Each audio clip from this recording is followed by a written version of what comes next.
Good evening and welcome to the Hibbing Economic Development Authority regular meeting. Today's date is Tuesday, May 5th, 2026. Time is 5:01 p.m. Let the record show all members are present. I'd like to call this meeting to order. Adds and deletes, there are none. Approval of the agenda. Can I get an approval of the agenda? I'll make a motion to approve the agenda. Motion made by Mayor Heda, Second? second by Vice President Cameron. Any discussion? Hearing none. All in favor? Aye. Aye. All opposed? Motion carries. Approval of the minutes. Approve the minutes of the Hibbing Economic Development Authority meeting of April 16th, 2026. I'd like to make a motion to approve. Motion made by Vice President Cameron. Mike's got it? Support. Support by Member Egan. Any discussion? Hearing none. All in favor? Aye. All opposed? Motion carries. Consent agenda. Affirm the Economic Development Loan Fund account balance as of April 30th, 2026 in the amount of $1,806,364.41. Approve the disbursements for the month of April in the amount of $71,458.04. Set the next regular Heda meeting for Tuesday, June 2nd, 2026 at 5 p.m. in the Hibbing City Hall Council Chambers. Can I get a motion? Mr. President, I'll make a motion to approve the consent agenda as read and published. Motion made by Councilor Hoffman-Sockman. Support. Support by Councilor Schweiberger. Any discussion? All in favor? Aye. All opposed? Motion carries. Moving on to our public hearings. We actually have two of them tonight. The first one, Oh, this one first. 3. oh, yeah, I'm sorry. Set the next regular Heda meeting for Tuesday, June 2nd, 2026 in the Hibbing City Hall Council Chambers. Can I get a motion I'll for make that? a motion. I'll go back and amend my original motion to include number 3 on the consent agenda. Is that correct? I think Mrs. That's You're it President should have read- been on the consent. I'm sorry. Right. But it was. It is. It Yeah, is. the president read that already. Yeah. It's Did he part- read it? Yeah. Yeah, he Okay, did. then I'm sorry. My That's fault. I okay. missed it. That's Yeah, okay. he got it. Yep. Very good. Okay, no problem. We got to figure it out. Okay. Tonight, we're going to have a public hearing, and it's going to be concerning public hearing on business subsidies requests by AMGS, which is located at 1122 13th Street East, Hibbing, Minnesota, 55746, for a bridge loan in the amount of $150,000 for working capital. The second one is going to be a public hearing on the business subsidy request by Rebound Partners located at 527 Professional Drive, Suite 100, Northfield, Minnesota, 55057, for a loan in the amount of $276,000 for pre-development funds for the Iron Exchange at 400, or the 400 block redevelopment project. So we'll start out the public hearing with number 1. Is there anybody that would like to comment on this particular part of our public hearing? Mr. President, if I may, Mr. Wabama stopped by here earlier today, and he was definitely ill, so he was unable to attend the meeting, but he did ask that I read his letter into the public record if that's what you'd so choose. That's fine. Okay. So to the HEDA board members, Advanced Machine Guarding Solution is asking for a $150,000 bridge loan while they review selling shares of our company to a few different options to raise capital to grow our business in Hibbing. We foresee that we should be able to pay back this loan within 3 to 4 months. We unfortunately couldn't predict what damage the tariffs would do to our industry that were put in place in the spring of 2025. From September 2025 until March of 2026, we had lost about 50% of revenue due to our customers slowing down. Both Matt and I couldn't change what was happening because we had to get all of the equipment working by the fall of 2025. As of the first of the year, the focus has been back to sales and growing the business. Now the tariffs are working in AMGS's favor, and they have been able to grow their customer list as the industry is still recovering from a lack of capital spent in the 2025 and 2026. During this downturn, the management team has cut their pay by more than 40% to make sure they didn't lay off any key employees. The loan will be used as a working capital to ensure that they can survive the next 3 months as they figure out how to bring in larger working capital needs to grow their business. They currently have been on interest only for their equipment loans with Park State Bank, Deed, and the IRRR, which has helped them survive the last 3 months. And that was from President Jason Wabama of AMGS. Okay, very good. Anybody else that would like to speak on this portion of the city forum, or public hearing? Yes, 3 times. Is there anybody else that would like to speak on the public hearing for the business subsidy for AMGS? Last and final time, is there anybody that would like to speak on the business subsidy request for AMGS? Hearing none, we'll move on to the next portion. Mr. President, if you could make a motion to close the public hearing at this time. I'll make a motion then to close the public hearing on AMGS, public forum, Motion made by Mayor Hyduk, for public hearing. Support.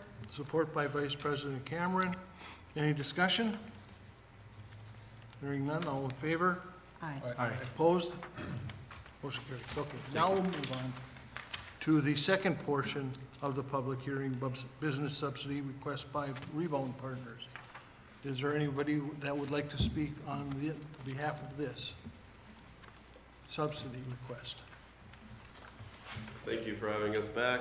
As you probably remember, we were here April 16th and did a presentation on the project. We made some significant progress since then.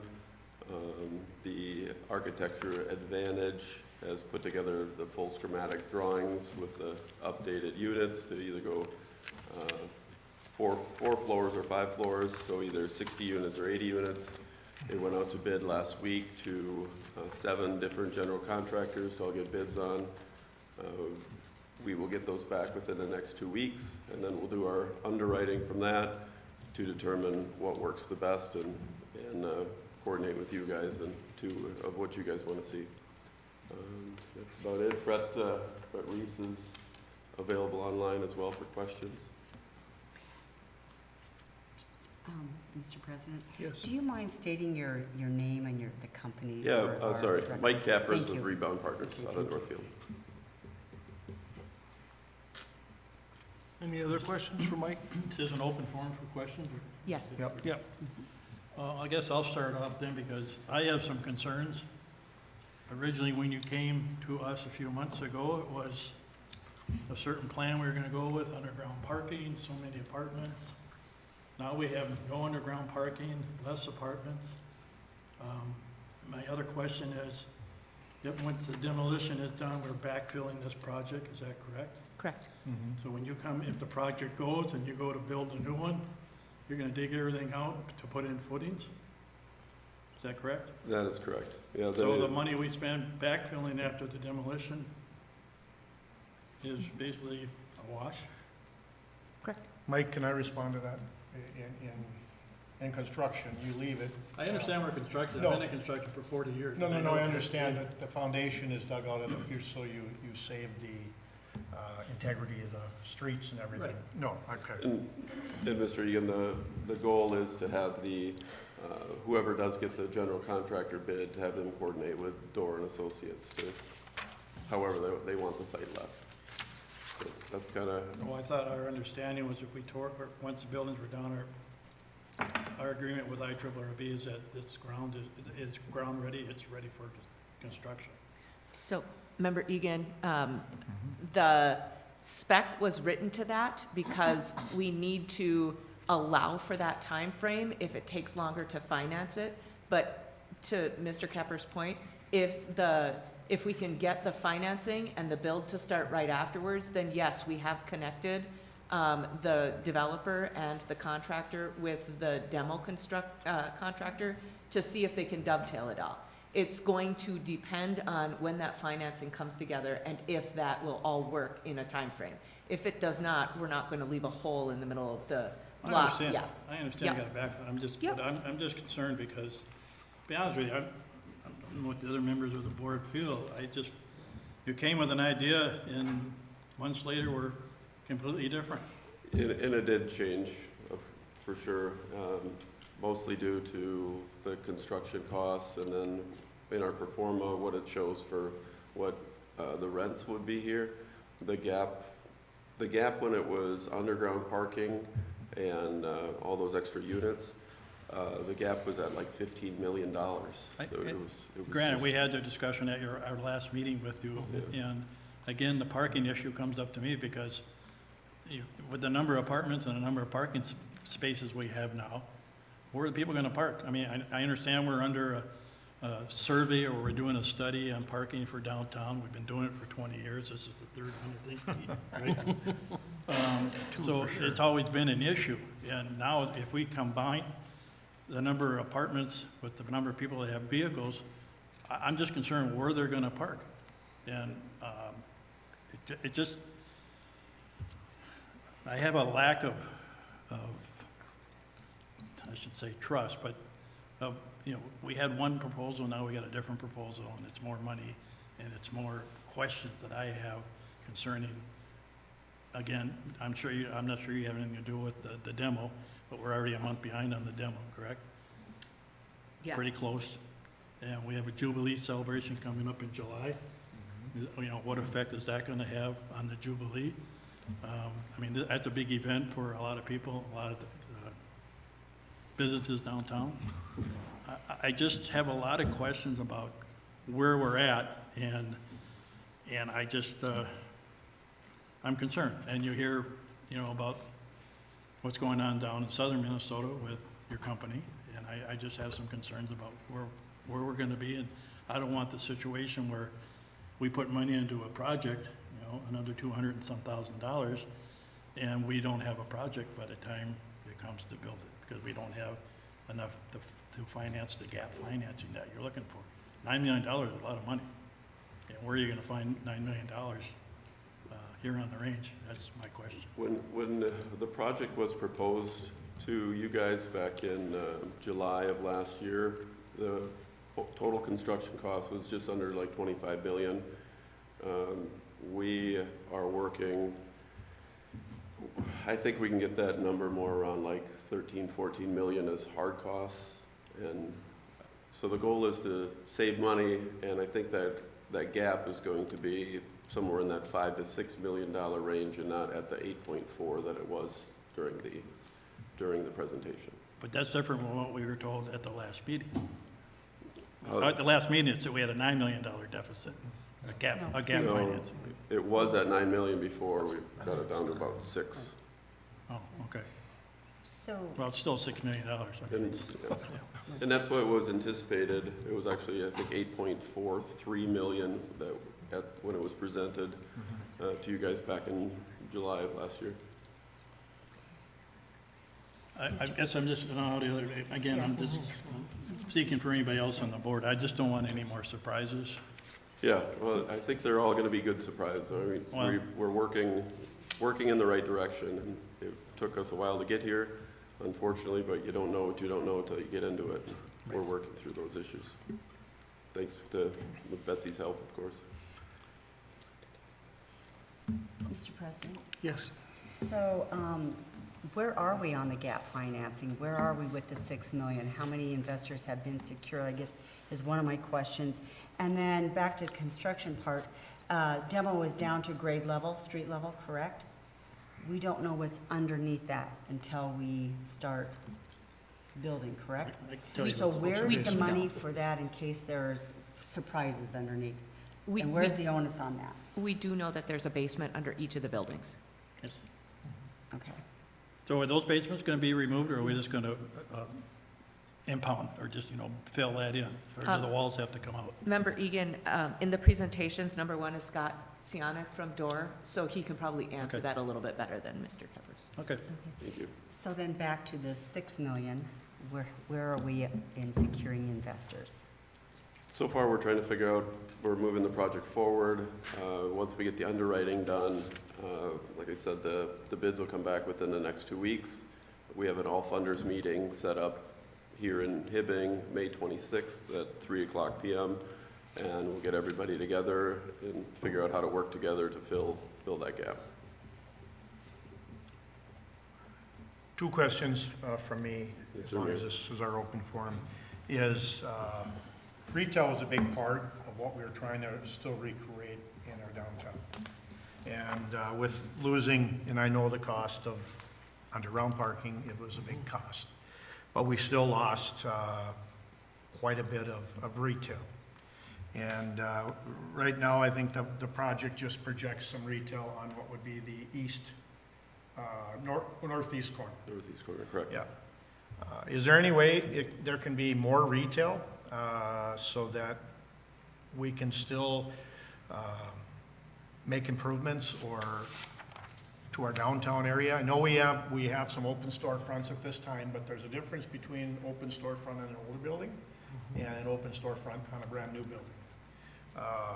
Especially corners, really, to not have retail on your corners, I guess really bothers me, because at one time we were gonna have retail on the whole front. And of course, part of the back was, a mix of things, but, that's my biggest concern. And then one other thing, you've been working, I think, with, Max Gray, I think, is correct? Yes. Are they the contractor at risk? Is that what I understand? They were initially, and now we put it out to bid for everybody, including Max Gray, to rebid it. Okay. When we first got the estimates in from Max Gray, they were at about $255 a square foot, and we just couldn't make the project wouldn't work at that price. We had a couple other estimates come in when it was 4 stories and 56 units, and a couple of other ones came in around 12 to 14 million for that same thing that was bid at Okay. 20 million. Mr. President? Yes. Just to follow up on Mayor Hyduk, again, the main plan, again, we're gonna have retail, restaurant, and if we have no parking, where are they gonna park? If you have a retail store, or if you have a restaurant? Yeah, and It to just- and to answer Mayor Hyduk's question about could you have more retail? You could, but then we would lose that parking space that we have now where there's 27 covered parking Yeah. indoors, so it's, what's more important? What's the trade-off? Right, more And parking. if we did have retail in there, would it be cost effective for a retailer to come in there? I mean, it's gonna be more expensive to set up shop there than it is to set up a shop in one of the older buildings in downtown. Yeah, not necessarily, because it's Well, kind of the white space where they can kind of build out to suit their needs, so it just depends on how the remodel, it's not a remodel, it's just a build out at that but point. would you do the build out, or is that a responsibility of the tenant that's gonna take the spot? It could go either way. Right now, we just have it considered a white space, but we've looked at it both ways of the price if we build it out or if they do. And I think we have it getting, the commercial part being broke out in the bid separately, because it sounds like there might be some funding available for any of those retailers that want to go in there. So right now, it's about 2,800 square feet for the people we've been talking to, which would be like a brewery, kind of a bar kind of thing, restaurant, and then like shared office spaces, about almost another 2,000 square feet. And nothing's set in stone right now. We're still in the schematics phase, so if you guys know of other places that want to go in there, we'd be happy to hear, but we have basically about 4,500 square feet to work with, otherwise we lose parking. And those covered parking spots, who do they go to? Is that first come, first serve, or is that, No, I would pay extra? I would assume it'd be, like you rent a parking spot for the month, whether that's a tenant of the building or, someone else.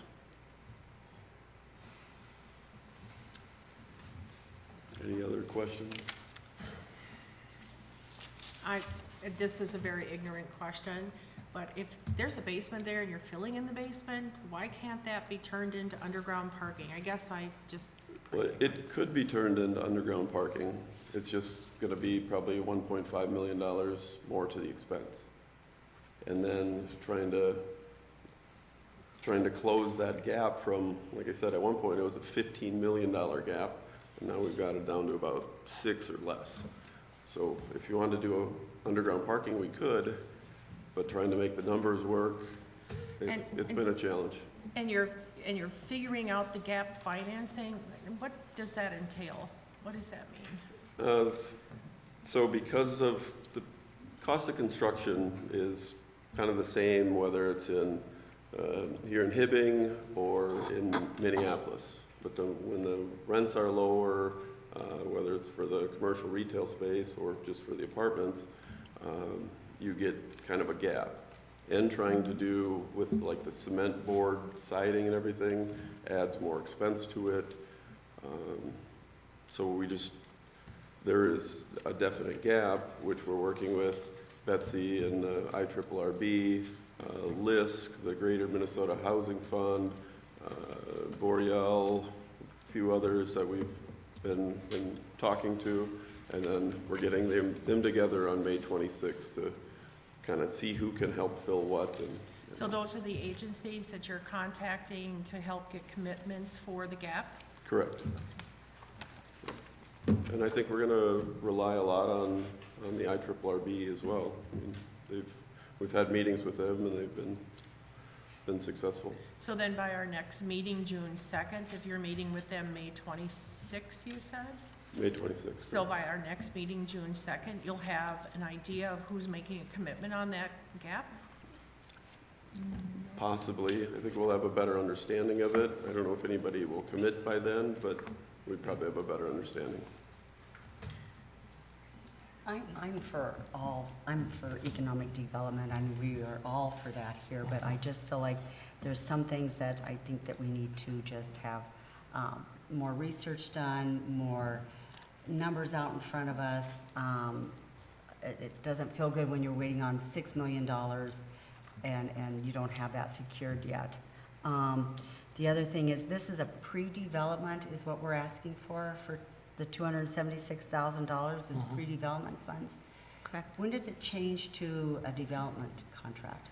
So the How current does it development work? agreement that we have, or the pre-development agreement that we have with Rebound right now runs through the end of July. And so with this information and the gap financiers should be able to turn that into a development agreement for the August meeting. So does this need to have action taken this evening, or can we put that out until the June 6th meeting? Or 2nd, June 2nd. Does that make sense? Just kind of slow our roll here a little bit to get all the, I don't know. I'm not How sure. does that look? I'm sorry to interrupt. I'm not sure Please. they'll have enough information by June 2nd. I doubt the gap financiers will be in Right. place if the meeting's on May 26th. And, further to that is, what about the regular financiers on top of that? I'd have a hard time in private industry going to my board and saying, give me $275,000 and maybe I'll deliver you a project. Right. Without a little Right. bit more certainty on what's going to happen, that financing's in place. I'm guessing equity financing will be pretty easy, but until the gap financing and the regular financing come through, it's a lot of money for the city to put up. Right. Thank you for stating that so eloquently. I'll just slow your roll. And also, thank you. I appreciate that. And so the agenda tonight has a request to consider a resolution to the IRRR to seek funding. And then the loan request, if you looked at the loan write-up, it talks about only funding it if the IRRR approves. So, you can look at that second item on the loan request tonight and either, I'm not sure exactly legally, Andy, do they table to a later meeting, or could they approve pending IRRR funding? There's a couple of different ways they could do that at this time, correct? They could, either of what you just explained, Betsy, they could do either one of those. They also could consider just striking it and not taking any action, which doesn't obligate them necessarily to take it up at the June 2nd meeting, if in fact they're concerned that they may not have that information. It could, if they had the information, in theory, it could go back on the June 2nd meeting, but they wouldn't be obligated to vote up or down on exactly what you've put together as a presentation for their consideration this evening. Sure. And that was put together with the Finance Committee's input. The loan write-up is in the packet based on what the Finance Committee was looking for. So, you could delay that if you so choose. Okay, thank you. I have one more question, Mr. President. Sure. This is a dumb plumber asking a question. The $276,000 is to continue the redevelopment project, is that correct? It's the 'Cause you said we- pre-development funds. Or pre-development, because the other one runs out. And remember, the majority of that, especially like all of it for that first draw, is what's already been done in architectural work. Right. And then if you, to continue, that's the construction documents and everything to get through to the end of December. So if the project does not go through, which I hope it does, who's on the hook for the $276,000? Mr. City? Egan, the way it was written from the Finance Committee is that it would be written as a loan. So they would be responsible to pay it back. That's how the Finance Committee asked it be written, so that it's either taken out with the financing for the project itself or negotiated with Rebound as a loan. Okay. So that would require loan documents and all of those sorts of things to be, there. That's how it's written right now, whether that works for Rebound and the negotiations between the EDA board and them, that's what we're talking about right now. I just want to make sure there's Yep, who's responsible for the loan if it does not correct. go through. It's not free money, it would come out of the closing once we close, and we totally anticipate getting this project to the finish line. Question, additional question, Mr. Chair. What is timeframe if things were to move forward? If, what I hear, and let me clarify, you just said, I think you just mentioned there's like, how many accepted the RFP on projection of cost for this project? 7 have, and then there was one other one that Melissa from Architecture Advantage was speaking And to, that so is, probably 8. that's based on your last basic project as far as the design that you showed us? On the last schematic design, yep. The Architecture Advantage put it out last week Okay. for bid, And that's due back when again? within 2 weeks. 2 weeks mean- from, I think it went out on Wednesday or Thursday of last week. So that would answer a lot whether this project would be doable or not. I mean, because you're projecting, I just a little while ago, you mentioned that 13, 14, 15, you're talking different of hard costs, and there's soft costs, of course, and all those things. The city itself right now has about 1.2 million into this once we're done with demolition. So we have, from purchasing the property to taking it down, we have a pretty substantial investment into this project. So to me, it would make more sense to look at it when we have these are projected numbers. Because within those numbers, I would assume they're going to have contingency funds. If I'm going to bid a project, I'm going to make sure I bid A to Z. I haven't seen what your RFP is, what they're requesting, how accurate? I mean, can you explain what's in your RFP as far as is there contingency funds built in? Are there, because that could change the reflection of a project. Meaning if things came in very well, and sometimes it depends when you bid it, how busy people are. Mike, I'm just wondering, I'd like to see those numbers before I would authorize any other funding moving forward. I mean, if they all come in at $35 million, we know it's off the table. It just isn't, it isn't even something to consider. And to your point, that's why we put that same thing out for bid, that we got one bid in that was very high.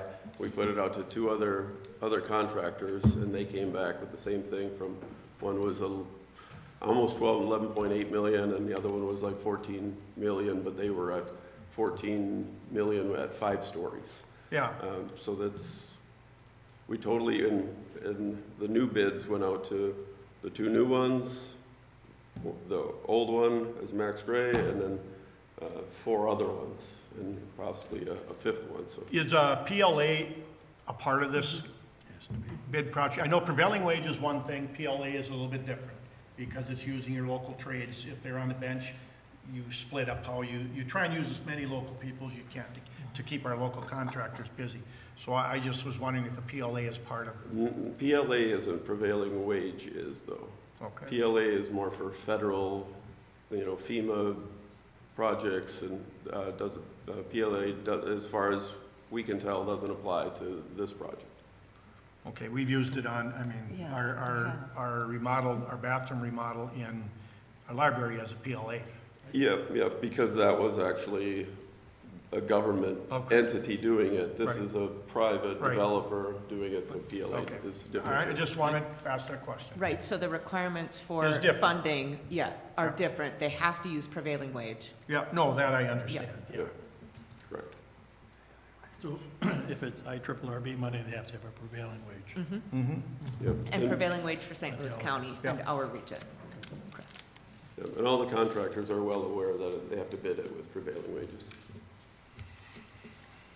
Say, can you hear me? This is Brett Reese, partner with Rebound. Can you hear me okay? Yep, Can I share a comment, or, I'm sorry, I just got on, we had an annual meeting of our Marriott Hotel in Decorah, Iowa, just got through with our annual shareholder meeting, just jumping on board, listening to the comments, great feedback, and, but at the appropriate time, I'd like just to make a comment on the project and some of the things that I've heard. Go ahead. Go ahead, okay. First off, again, thank you for the opportunity to be here. I came to Hibbing back in July of 29th, made the presentation there. Very exciting project, you know, the fire going on nearly 10 years. It's been something that needs to be addressed. I know there's angst and concern about, spending costs on some of the pre-development costs that we're asking for here. I will say this, that, when we came into this in July, when we made our presentation, we showed a gap of $8.5 million. You know, that gap is pretty real. It's not pretty real, it's real. Based on the fact of construction costs and where rents are up in the suburbs and other metro places versus places like Hibbing. So getting a gap is going to be real critical. And we will find out more as time goes on with that meeting. But we also, we're working with Heda, and that was, we're together trying to work on that gap, get that gap together, number one. Number two, there's costs involved in this. We're hopeful that, that this will get approved, in that we're getting information, but we're also having to pay for this and to third parties and such, and that's a difficult thing too, and that's why we're here. It's not something that we're getting all at once. There's milestones every month, so it is critical to keep this thing going. If you want to take a pause, we can take a pause. You can take a pause. You can pull back. You can do it, whatever you want. And I just want to say that we are here committed with the architect and with working with Heda and these other sources that we brought to the table, that he has brought to the table for this gap financing, and hope that we can continue this partnership. And I'm open to any questions, comments that you'd like to have me address also. Okay, thank you. Any other questions for Rebound Partners? yeah, I want to add, part of what I said earlier, just having an understanding, being responsible to our residents. I personally would like to see what the numbers come in at before we would release or consider releasing funds. That's just my own personal opinion. And it's 2 weeks out, Yep. from what Mike, that's what you just mentioned, about 2 weeks out. I'm just expressing my opinion at this time I'd like to see as many numbers as possible before I would make any decision. I've expressed, I feel there should be more retail. Parking is, can be, I think it's a tough one, but it can be, it could possibly be addressed in a different way, whether it's modifying around this building and creating the back open more for our local retail and apartment complex. But to me, just having a little more, I'd like to see more definite numbers. It's going to be close to this, or this range from here to here. And then because I don't want to release funding, and like I said, it comes in at $35 million. Then we know it'd be a no-brainer. Mayor, Regardless I of which think way. that's a reasonable, yeah. Mayor, I think that's a reasonable request. I think that's a, it's gone on almost 9, 10 years, and what, wait, let's get these numbers in and see where they're at. I'd have to follow up with Mayor Hyduk, and I'm not saying that parking's gonna put a stumbling block into this project. I hope it doesn't. It's just a concern that I have because I own businesses in downtown and I know what the parking's like. Secondly, I agree with Mayor Hyduk in that I would like to see some type of financial statement that tells me where your money's coming from, what money you do have, and then after your meeting, if you have an idea of what your gap financing contributions are gonna be, so that we can take a look at that as a board and justify, spending and granted, I know it's a loan for $276,000, but, basically, what is that $276,000 gonna be used for on your part? Now, can we get an answer for that? It's just, those things I just like to see, and I'd like to follow up with Mayor Hyduk. Just a little more information. Mr. President? Yes. Walk me through the funders meeting. Do you go in with a couple different proposals, or do you go in with, this is what was decided upon because we can afford it? Or do you go in with pie in the sky and say, we'd like to have underground parking? What if the investors just say, yes, I want to have a better return on my investment, and we think that this design would be better? How do you go about that? Brett, do you want to answer it, or would you like me to? Is that, are you referring, Council, to the gap meeting that we have Yes, later in May? Yes, Okay. yes. So going in there, what we will do is we will present the story of this site. And then we'll talk about the history of it, and we'll talk about where we are today and what we're proposing in terms of a project and the hurdles that we have, what the project is in terms of living, commercial, surface parking, et cetera. I think it's going to be, I really believe underground parking is out because of the cost. It's just, I just don't think that's going to be a reality. But there will be covered parking on that first floor. So we share where it's at and what the sources, the uses, the costs, and then the operating performance, and then also what this project needs in terms of gap financing. When we met with Whitney at IRRB, she said, groups have come up here and they've wined and dined us. We've talked about things, but people, they just don't come back and put their money where their mouth is. And so we're hoping to get, IRRR does, but we're hoping to get some really good responses from some of the invitees. St. Paul Foundation, which has a rural fund now to help communities like Hibbing. So we're hoping to get some good feedback, and hopefully, I don't mention earlier, I doubt if we're going to get commitments. You can't get commitments probably that soon, but at least they're understanding the situation, and we'll follow up after that meeting and work hard to get that gap of $6 million that we have here projected, plus the TIF from the city. So I'm looking forward to the meeting, but it's a lot of sharing, presenting, listening, learning, and then they ask, and then they get their feedback.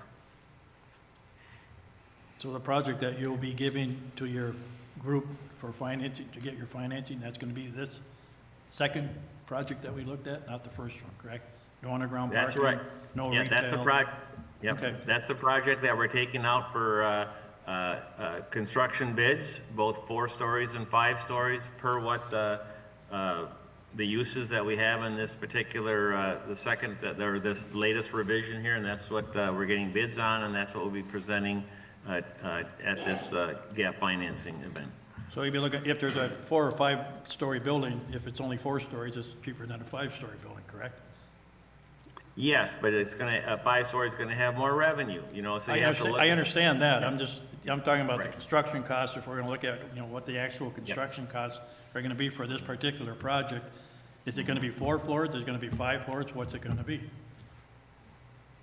Again, that's what we are getting bids on, that's been sent out by architect. We will have those within a couple weeks, and so we'll know a lot more after we get those numbers. Okay, thank you.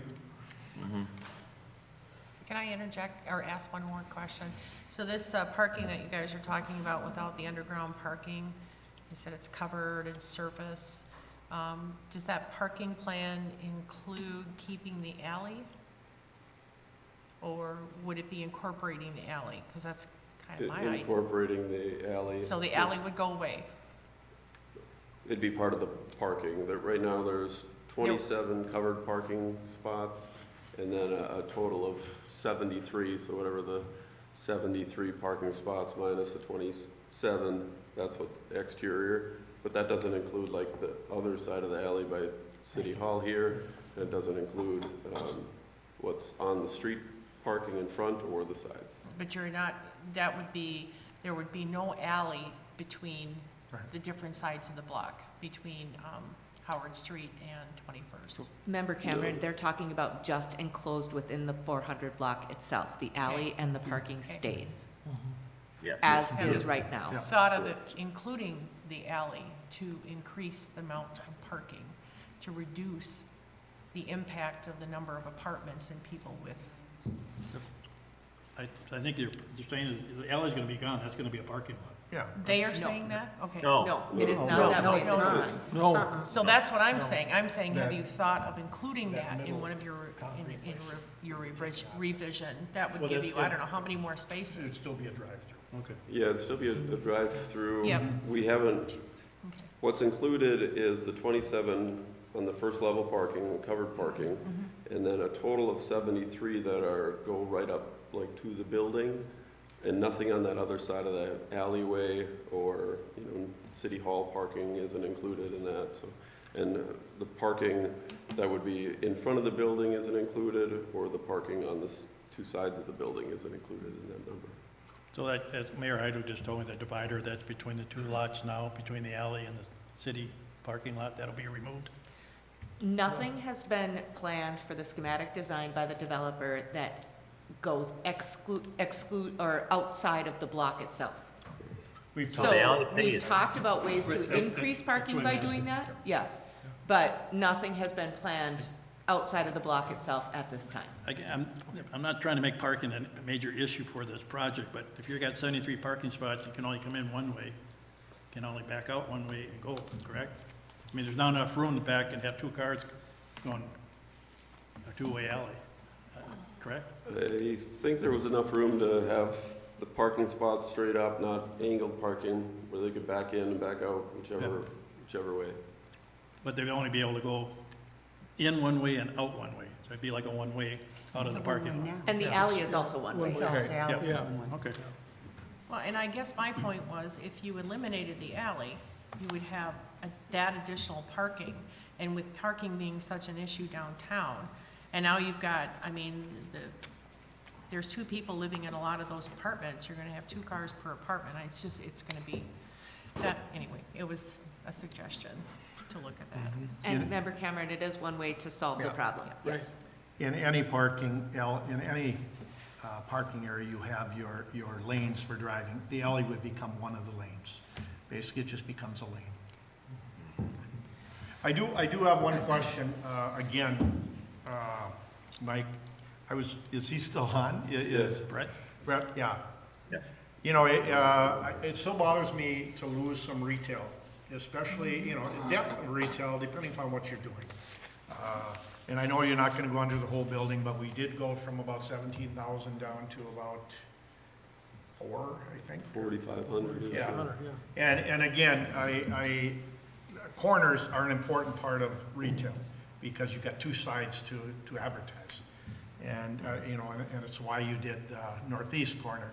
And if you have 27 covered spots, whether you reduce that a little bit to add more retail, I don't think it's gonna matter, because you don't have covered parking for everybody. So, just wondering if, what's the cost difference to add additional retail on the southwest or the northwest corner as well as the northeast corner? And, just a thought. And we could have the architect look at that, but then again, every time we do changes or reiterations, that costs more money, and that's Yeah. actually why we're in front of you guys tonight. Yep.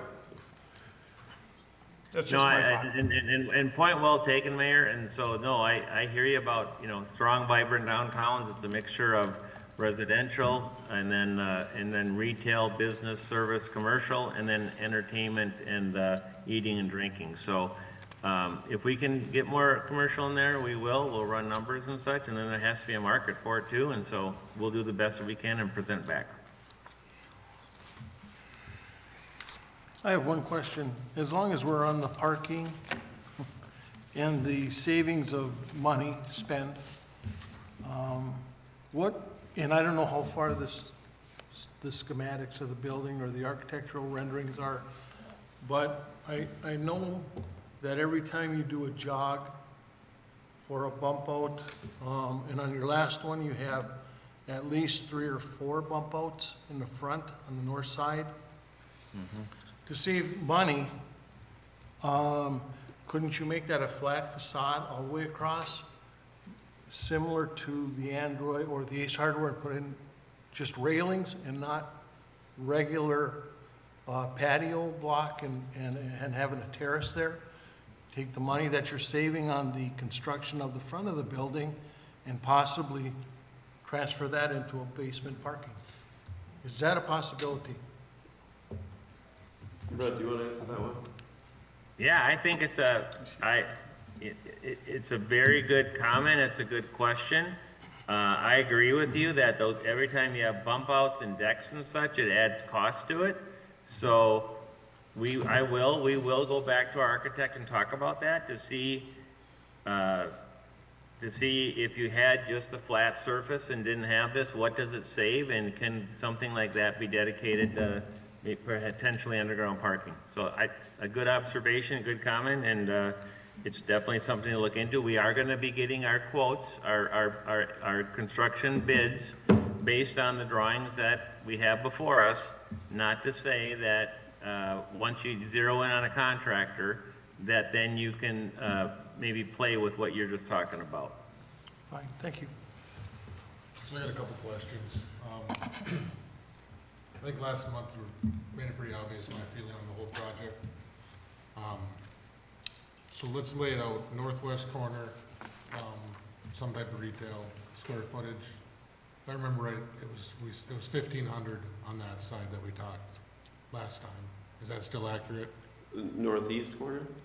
The northeast corner. Northeast corner is about just under 2,800 square feet for one business, and then there's just under 2,000 square feet for what right now is considered like rentable shared office space with a meeting room or conference room.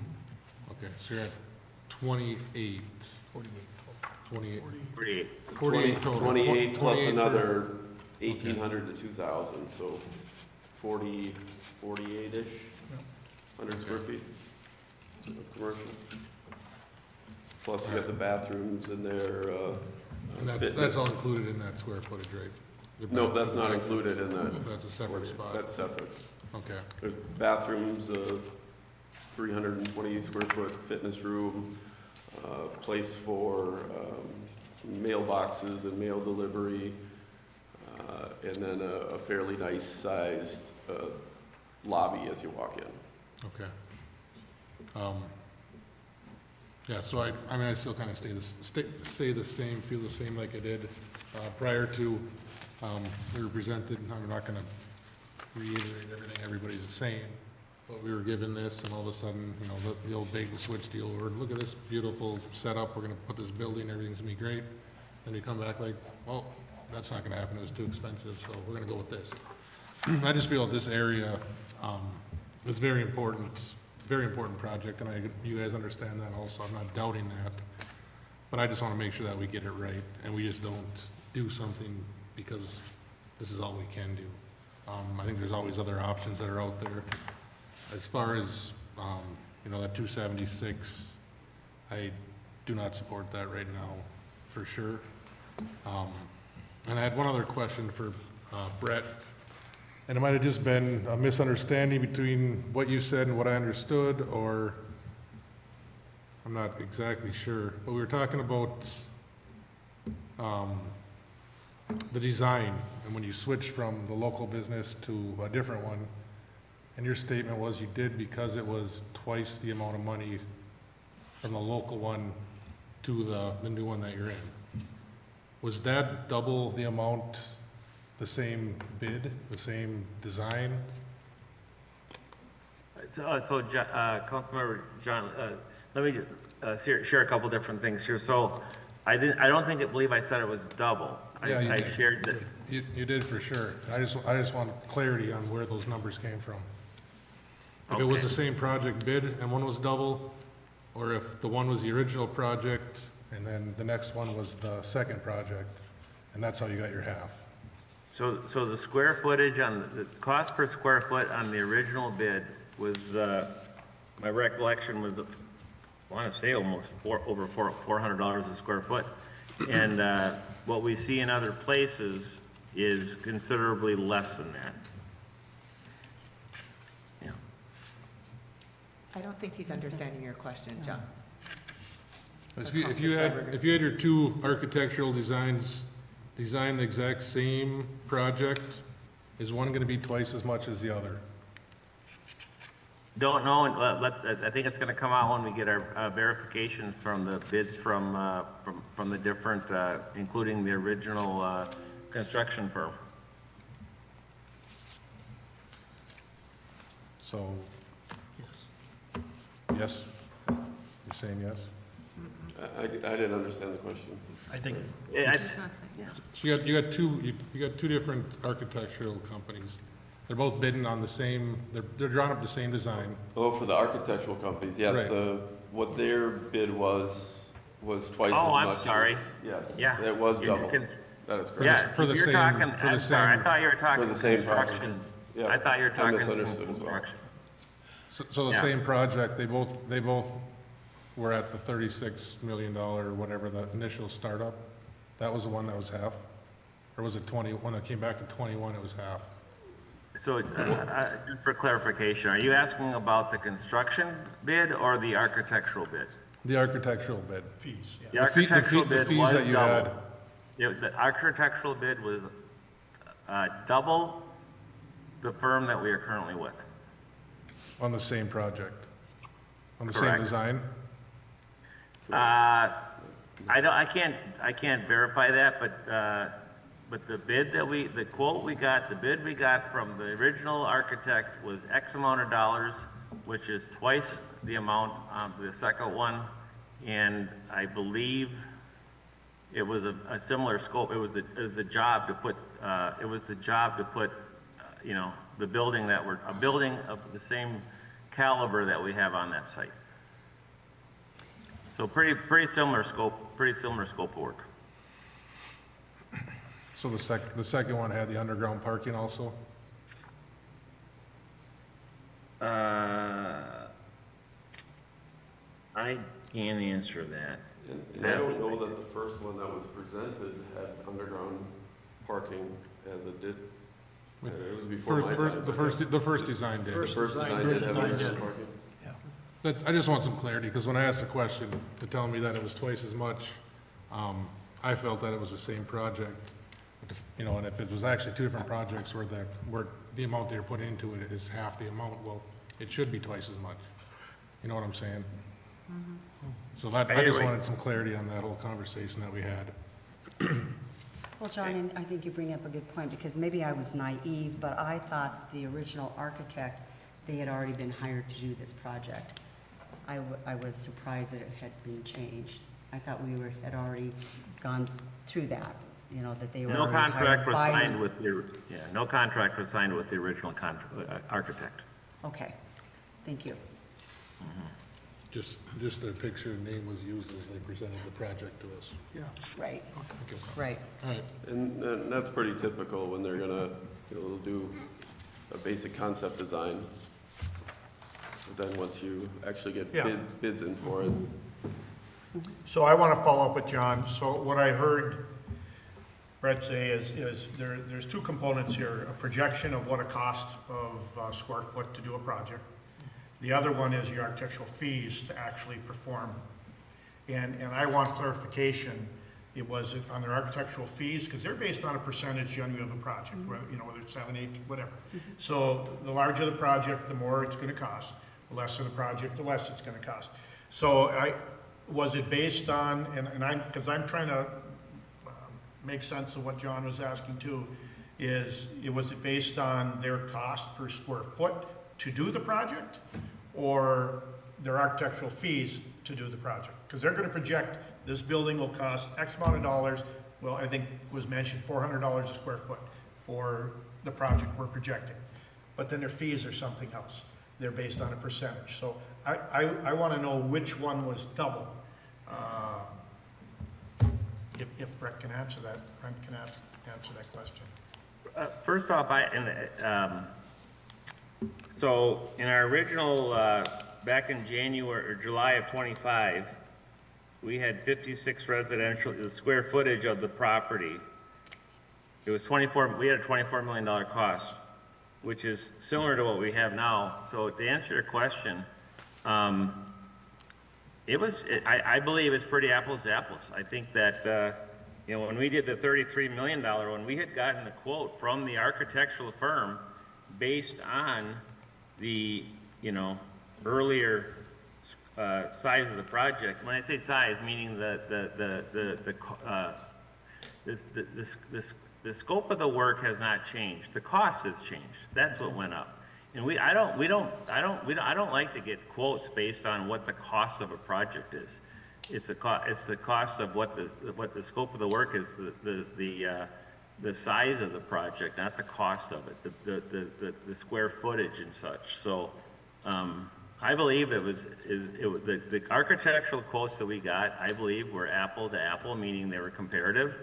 And we can dig further and get back to you on that, answering on that. But that's my belief, is that it was very similar. For example, I'll use a manufacturing company that we were looking at, and the original projection came out like $14-15 million. We built it for about $9 million. So, I mean, the architects are gonna project something, but then the actual cost, the bidding takes place, and you come in at, well, in that one, it was like a $5 million savings, $6 million difference between projected costs and what the actual costs were. That's why I was asking that question. Are you asking more like what the contractor bid was for each of the architects, or that the architects put in a estimated number? I guess I'm a little confused. Well, architects will always put an estimated number. I mean, they're gonna give you a concept and a cost based on square footage. Right. So that's one component that I was asking, and then the other one, what are their fees? One can ask, well, it's gonna be 10%. Another one can say it's gonna be 7%. It wasn't a percentage for this case, it was a flat fee number. Okay, very good. And one had like a 2M behind it, and one has like a 1M behind Okay, it. well, you just answered the question. Yeah, That's the answer I was looking for. Yes. Thank you. Thank you. Yep. I think that's what you were looking for. Yep. I have just one more question for you, Yes, sir. sorry. You said that Max Gray is one of your bidders for the general contracting job? Say that again? Max Gray is one of the bidders? Max Gray is one of the bidders, correct. Being a local contractor, let's say you've got two other bidders from out of town. If they're within a certain percentage, are we gonna give that to the local contractor? Absolutely, Okay. absolutely. And like I said, even if it's, like one of the contractors out of Cambridge, there's a couple other ones that are right in the area that the Architecture Advantage has sent it out to. I've liked talking and working with the Max Gray folks as well, but we just have to try to get the numbers into where they work, and so we can have a project, because Right. at the other numbers, we didn't. Yeah, and I understand if some other contractor gets the project, that they're gonna hire a local, hopefully, Oh, the subs will be local. different mechanical or electrical Yeah, plumbing for sure. contractors. So, Yeah. but For sure. Any more questions? That's it. Thanks, Mike. Andy, how many times has he done the call for the public hearing so far? Just once, or? has he Just done- once, I believe, yeah. Yeah, okay. Is there anybody else that would like to talk concerning the subsidy request by Rebone Partners? Last and final, is there anyone else that would like to speak concerning the subsidy request by Rebone Partners? Hearing none, can I get a motion to close this portion of the public meeting? I'll make the motion to close the open. I'll support. Motion made by member Egan, support by Mayor Hyduk. Any discussion? Just a big thank you for your time. Really appreciate it. Any more discussion? All in favor? Aye. All opposed? Motion carries. Moving on to presentations. That will be our Community Development Director, Betsy Ovalaki. Betsy, go ahead.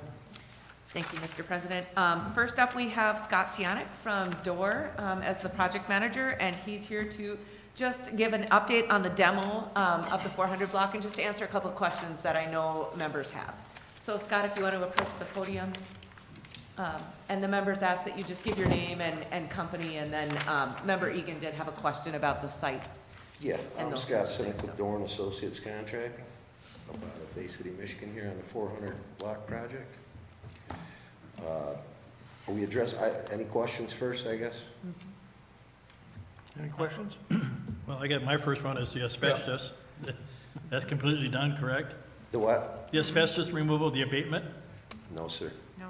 It just No, got we more. found some additional asbestos. I guess I can give you a little timeline. On the 20th April, we found some additional asbestos, but it didn't fall like under the threshold that we had to notify the state to do that work. It was a small amount. So we just went ahead and did, got that amount taken care of. And then on the, let me see here. On the 23rd, just on the 23rd of April, we found some additional asbestos in the 402 building and the 416 building. The asbestos survey company came back out on Thursday, tested the materials. I haven't seen a report yet from them or quantities to know exactly what we have, but I know it's over the threshold that we have to notify the state and wait 10 days before we can do the work. I understand that, and I'm sure that, you're not the company that did the actual original inspection, correct? No. So my question is, whoever did the original inspection didn't do a very good job, because they're missing half of what the asbestos was in those buildings. Well, I mean, I own the buildings downtown. I know there's asbestos flooring underneath the two other layers of flooring that are there. yes, sir. And being a pipe fitter plumber, I've seen a lot of pipes run up through walls that don't have insulation, especially steam pipes, because they don't need it. And then here they're telling you that they ran into all this asbestos. And I just find it hard to fathom that all Yeah. this stuff came up without them realizing it when they put their quote together. And the last material that we found, on the 23rd there or whatever, it wasn't covered up. I mean, it was, I used to work in those buildings. I know what it looked like. yeah, I mean, it wasn't hard to find. You're not gonna miss it if you're looking for it. You're not gonna miss it. And I just understand how they can miss it. And unfortunately, just today, I discovered some more in the 412 building that we gotta have looked at. I spoke with Betsy about it just before the meeting here, so. So, Mr. President, Yes. where are we on change orders? Because, we don't like change orders. What right? are we, I'm sorry? Where are we on change orders? As far as the material that we just found, well, we haven't, I haven't even gotten any quantities back from the survey company yet to even tell you. Do we know, can you give us an overview where we are financially on the number of change orders and the amount? So far, we were on change order number 3, which included the prior asbestos amount. And I believe that was the amount that I struggled with last time. It was roughly $840-some thousand is where the project was. We have about $35,000 left in the original bid amount for asbestos after everything has been bid or billed out so far by the subcontractor. So that's what they're working with to see of that $35,000 plus the contractor's markup, how much more asbestos is there and how much, can they clean up with that remainder in the budget. Sure. I just have a question. Scott, I just want to confirm, it's not the question of the abatement contractor. They're removing what they're told to Correct. remove. It's who did the research. The survey. The survey on the building is where we missed the boat. Yes, That's a correct statement to make. that's correct. Okay, all right. I guess that's the point I was trying to make. Yep. That's your business, you should know it. And like I said, I've worked in those buildings, so I've seen, if you walk in the basement, you can see the asbestos. It's no big surprise. You know what it is, and Not like the old days where you spray it with water and put it in a garbage bag, you know, you Yeah. can't do that anymore, so. It was like the scuff I discovered today. It was 9x9 floor tile, 99% of the time it's asbestos. 100%. Yeah, that's almost 100% asbestos. So, you know, so- 9 by 9. My second question, Scott, is concerned, the demolition. I know we're behind. yes. I'm just worried about what effect that's gonna have on our Jubilee celebration, because we do have a parade that goes down Howard Street. And I want, if the buildings aren't down by Jubilee, which is the second week in July, is it possible just to move the fencing back against the building for that day? That would be just the Howard Street side, so there's room for people to, so the parade can go through, I guess is what I'm concerned. Yes, I think we'd accommodate you if we Okay. needed to. Hopefully, we can get these issues cleared up here that we have going on and just get started and be done Yep. by then. So there's two components, Mike, and I think this, it's getting the buildings down, then your backfill. Yes. So we might have buildings down by then, but we won't have backfill done, and that's the concern too, of having, you know, Yes. a pit to fall into. Open hole, yeah. Well, as we start tearing them down, like we'll get the jewelry store here first, as that one comes down, as soon as we move on to the next one, we'll start filling that hole, you know, immediately, so we'll just we'll have that going as the demo's going on. I got a call from the chamber, and they were concerned because this is a big project for them. Yeah, it's a big thing for our town. There's a lot of Sure. people that come to Understood. this event, and losing that side of the street for people to stand on, who've been standing there for the last 20 years, we're gonna be, you know, finding a place to go, so Understood. We'll Yeah. accommodate to make it the best we can for I you. appreciate that. Yeah, Thank you. yeah. And then, members, you may have noticed that the cross signal for Howard and Fifth, I believe, is, or Fourth, is it, is blinking now. And that was done, you know, to prepare for when that power to that signal is cut. We'll go to stop signs at this time. And that's going through that parking and traffic study, which will come to the council in June. So you will be aware of what phasing is happening with the, you know, traffic flow in the downtown and how that's working. Are But they, Jesse going to Story go is to the working on that. reflecting stop signs, because that is a fairly busy. Yes, intersection. based on what Jesse Story is planning, so he'll give a full update on Okay. how that's all working. So, so we're not gonna have a stoplight there anymore? Well, so the power has to be cut to that stoplight in understand. order for this demo. Yep. So the city council would have to agree, or the EDA would have to agree to restore the power to that. And it could be fairly costly. They're getting a quote on it. Just in follow-up on your information, the reason you had all these stoplights in Hibbing, because that was Highway 169. So everything that's on the belt line used to go right through the middle of Hibbing, so that's why you had stop lights instead of stop signs in a lot of areas. And I understand that. I was sitting on First Avenue behind 15 cars Yeah. today, and it's like, and that's where the stoplight is on 31st, that's now blinking, and I don't remember it ever being like that before, so. I'll put a roundabout in for you. Sure enough. I will say the traffic study indicated that all of the signals on Howard Street could be removed based on traffic flow. That they're not needed anymore. The ones that are needed are the one on First and Howard, and I believe 37th or 31st in Yeah. Howard, I can't remember. To but L&M and yeah. Lowe's, yeah. So. Any other questions for Mr. Sionic as he's here tonight? Otherwise, thank you very much, Thank Scott. you. Thank you. Appreciate it. Thank you. Thank you, Scott. Next up, we have the Jefferson redevelopment site proposal from Vision. And I don't know your first name, so you're going to have to tell me, but Jason sent it to me after, and I'll pass these out. Yeah, no, you're fine. No worries. I can share mine with John. Yep. We can share. Oh. Go ahead, Brian. Well, thanks everyone for hearing me today. Appreciate coming up and talking to you guys about a project we could potentially be involved with you guys. My name is Ryan Nelson, CEO of Vision Inc. out of Superior, Wisconsin. I've been involved with multifamily in one way or another since 2002. Been actually developing multifamily since 2016. So I had quite a few square feet of multifamily under my belt so far. Came up through the trades, worked into being a developer, and still I'm very involved with the trades as well, so very familiar with building process from start to finish, and comfortable with the way that the markets are moving nowadays, and pricing and things like that, to make sure that we vet out any issues that we can on the front end. So, but we started probably 8 months ago talking about the redevelopment of potential on the Jefferson School site. I think originally started out as in maybe thinking about a reuse of that building, and I don't think that that's the best use for that site, is a reuse of the building.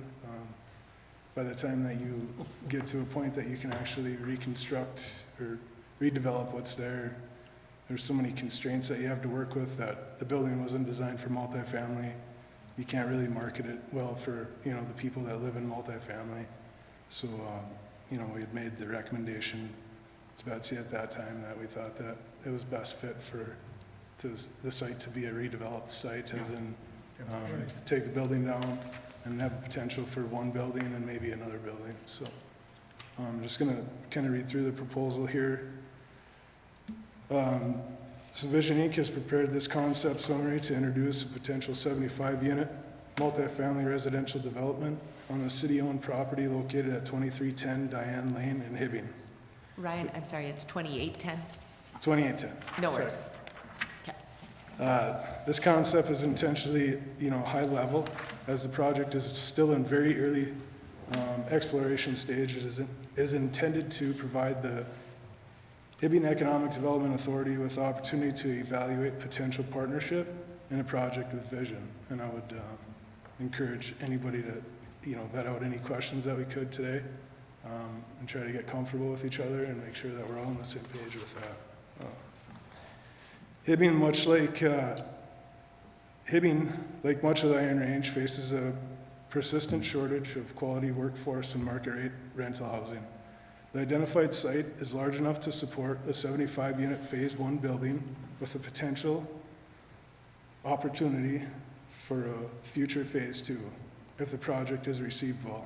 Vision is interested in exploring a public-private partnership that includes a land contribution, IRRR grant participation, and local TIF or TAF support. These are necessary to make almost any project throughout the range feasible in this construction environment. And I would say that is in any market rate in the Midwest right now needs them benefits in order to make a project viable. So, a little bit about Vision.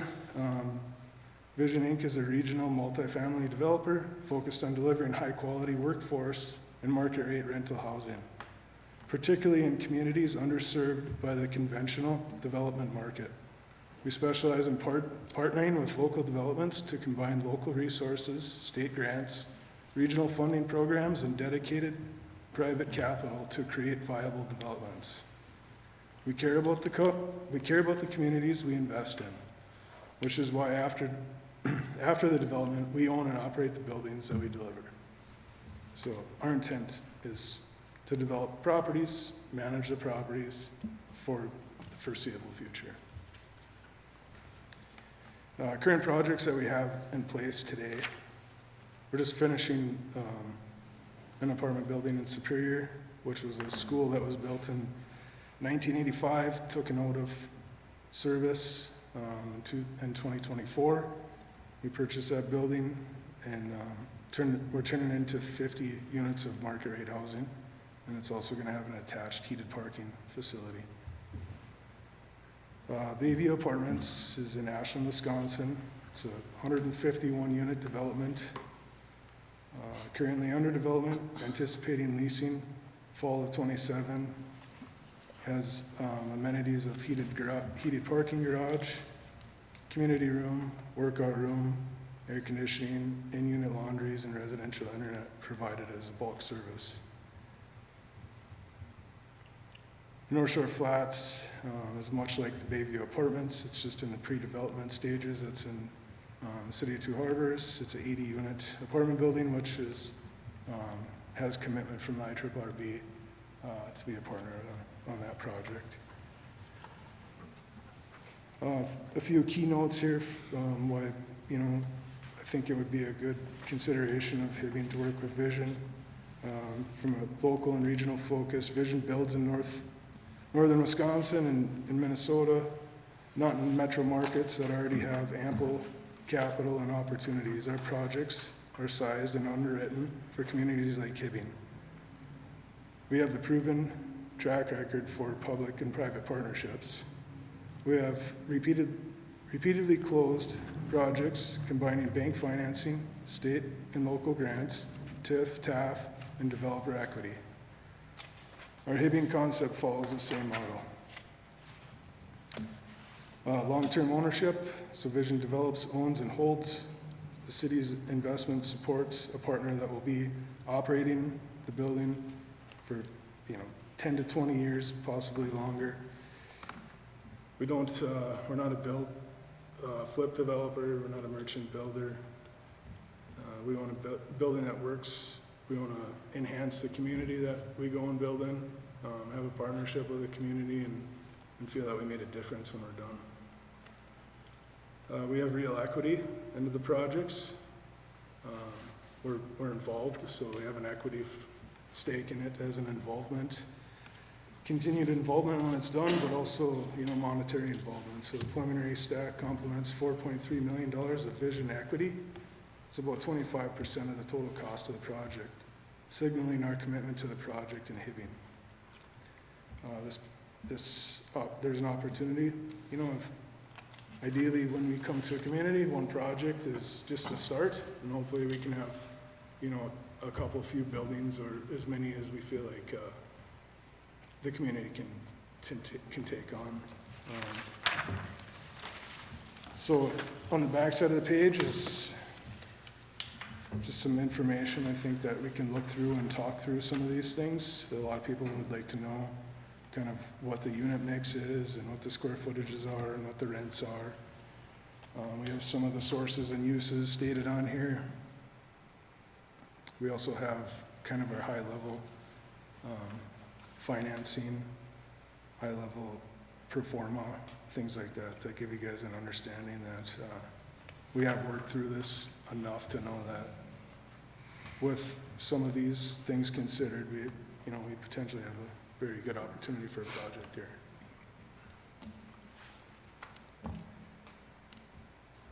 So the proposed next steps would be confirm City of Hibbing and Heda is interested in pursuing a partnership with Vision for development.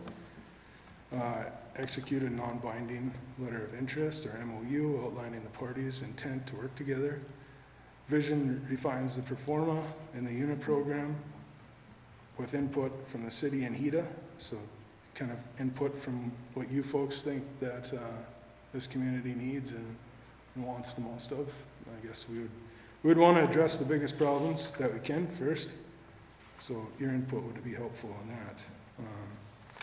The joint pursuit of the IRRR funding is very important. Public team engages a public finance advisor, such as Ehlers, to confirm the TIF and TAF capacity. So just to make sure that our financials are providing the right information that says that there actually has to be public financing and help involved with this project.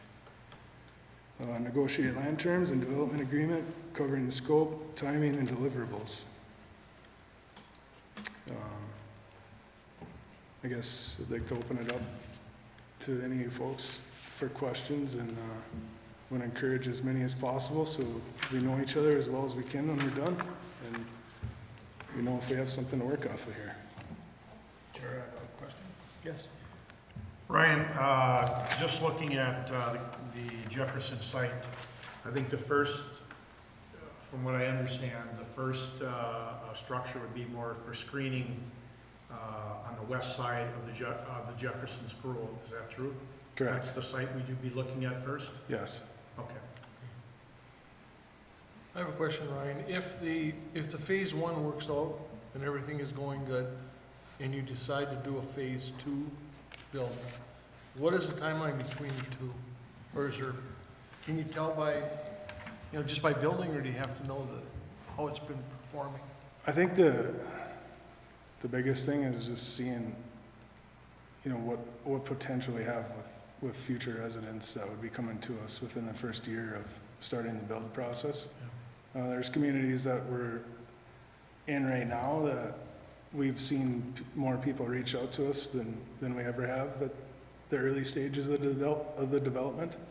So I would say that would just depend on what that demand is, which I'm sure it's pretty high in this environment. It seems like it's been an underserved community for a while.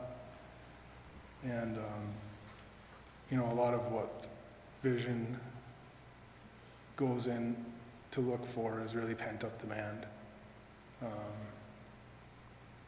We're not opposed to being competitive markets, but pent-up demand is an easier problem to solve, I believe, than the competitive markets have. Okay,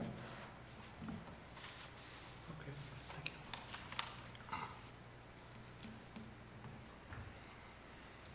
Are we worried about traffic on, Diane Lane is north and south, there's also 38th, I think that goes. Are we worried about what the number of residents that might be staying there as far as traffic in that area, especially with the existing neighborhood? Traffic's always, a pretty decent concern all the time when we're bringing in multifamily development. I can say that it never really gets brought up again after the development's done, because a lot of the traffic just happens if people are leaving for work in the morning or coming home around the same time. But other than that, there's not a lot of continual flow that happens. I would say it's pretty easy on neighborhoods that have, some housing, just single-family houses and things like that.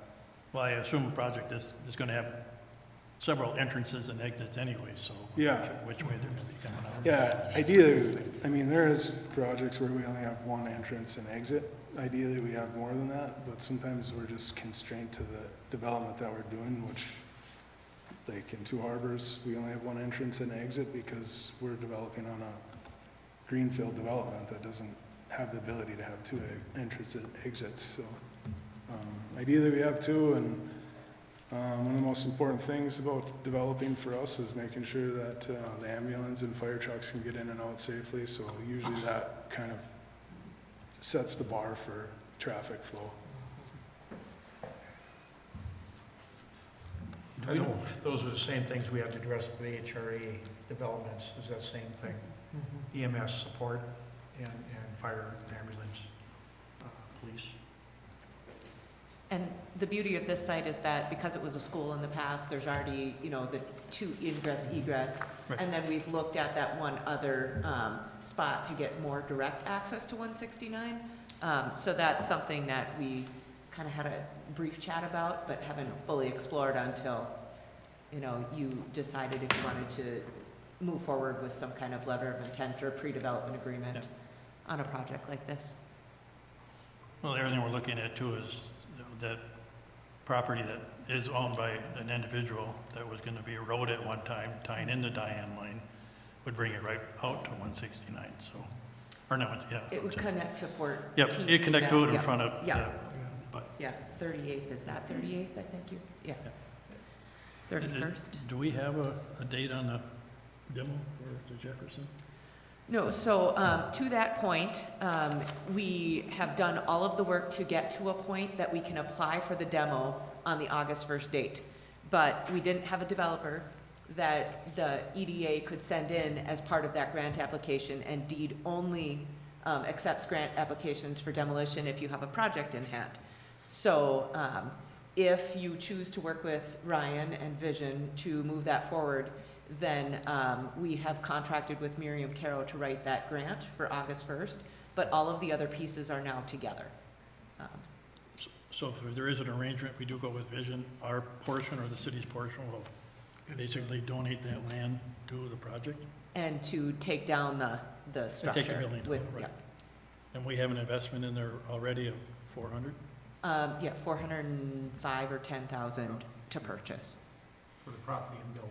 Correct. 10 acres and, I think it's 10 acres. plus- 10.3 acres. Yeah. Yep. Sorry, Andy? So I just had a question for Ron. The three projects you discussed in your presentation, did any of them involve a demolition, or were they remodels, or could you describe, you know, what did the property look like when you got involved in those situations? Yeah, they're all completely different really, because one of them's a greenfield development, so we had to clear all the trees out. Nothing's ever been developed on that property, the one in Two Harbors. The one in Superior was a school up until 2024 was the last time that was in service. And then the one in Ashland was a site that had a construction company or something on there for multiple years, and that the city had taken that site over and did some soil corrections and things like that that needed to get done in order to make it developable. So it was kind of set up for this from the city and put out for RFP process multiple times, and we ended up ultimately getting the RFP, you know, multiple years after it had already been, you know, put out there for other people. Thank you. Mr. President? Yes. Just curious here, on the 50 unit in Lake Superior Apartments, your lease up is in June 2026. Correct. How are you doing on that? Are they all rented or leased or? They're not all rented right now. Like I would say the studios are really the hottest ones that are on the market right now, but the building's not technically open yet. So we're just showing it while it's under construction. We're getting to the final stages of it. I would say that we probably have over 50 people on a list that have reached out to us. We have commitments from about 7 or 8 right now. So our showing to lease rate is probably at about 90%. So if we can get the people to the property and show them the property, they're taking strong interest in it. And the property is a little more of a rural site for it being in the city. There's actually a road named the City Limits Road right joining the property. So it's the furthest you can get to the edge of the city, which is attractive for some people.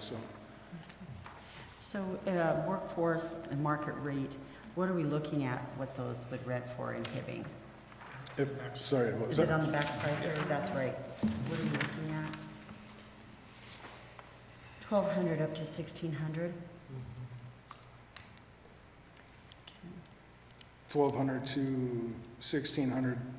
Yeah, 1,200 is starting at the studio, 1,600 being the 2 bedrooms, which these are lower rents than we would normally like to see. So part of the stress of this is having lower rents.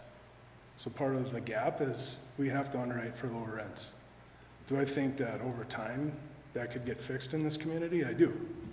But you have to break the ice. You have to be able to bring Class A here. This is Class A housing. You have to be able to have that for people to go into.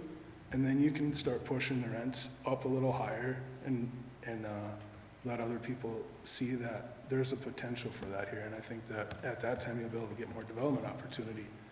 But being that you have communities that have been held back for so long because they don't have newer developments, they don't have the Class A that people can move out of their houses and go to these apartment buildings, it really holds the whole community back.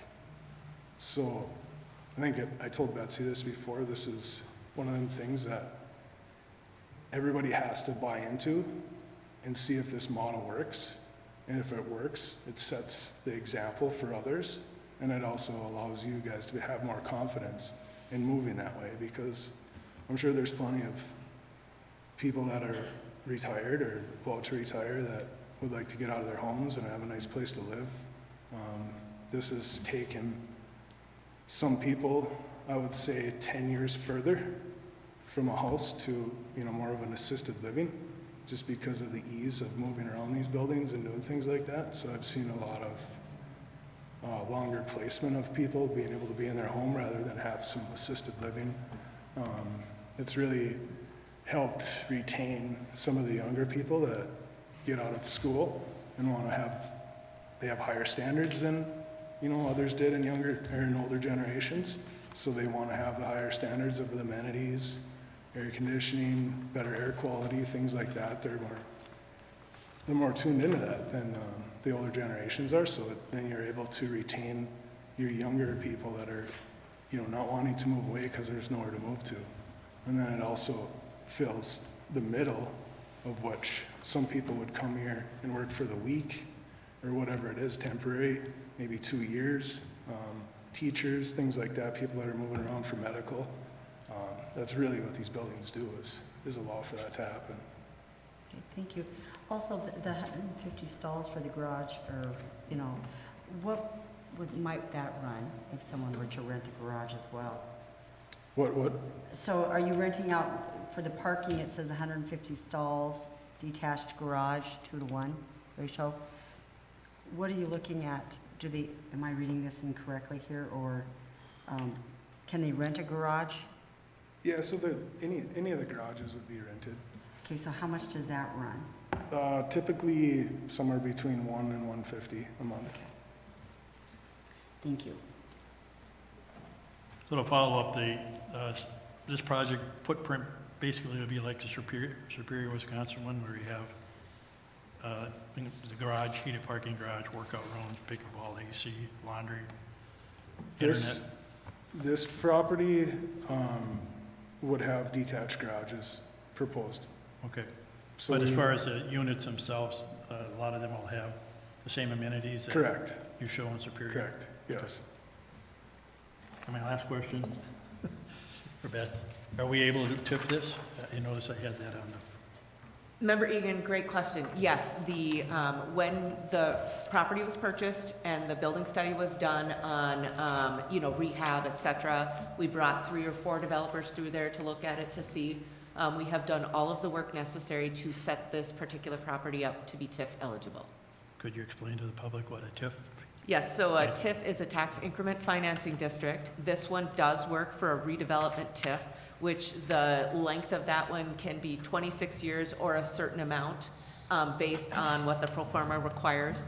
And the difference between what the property was paying as a tax, property tax before the development, and what the property tax is now paying as a development or as a new building in our town, that difference or increment is, can be given back to the project to assist with the financing of the project and make it work based on the construction costs and how much it costs to build. Thank you. Yes.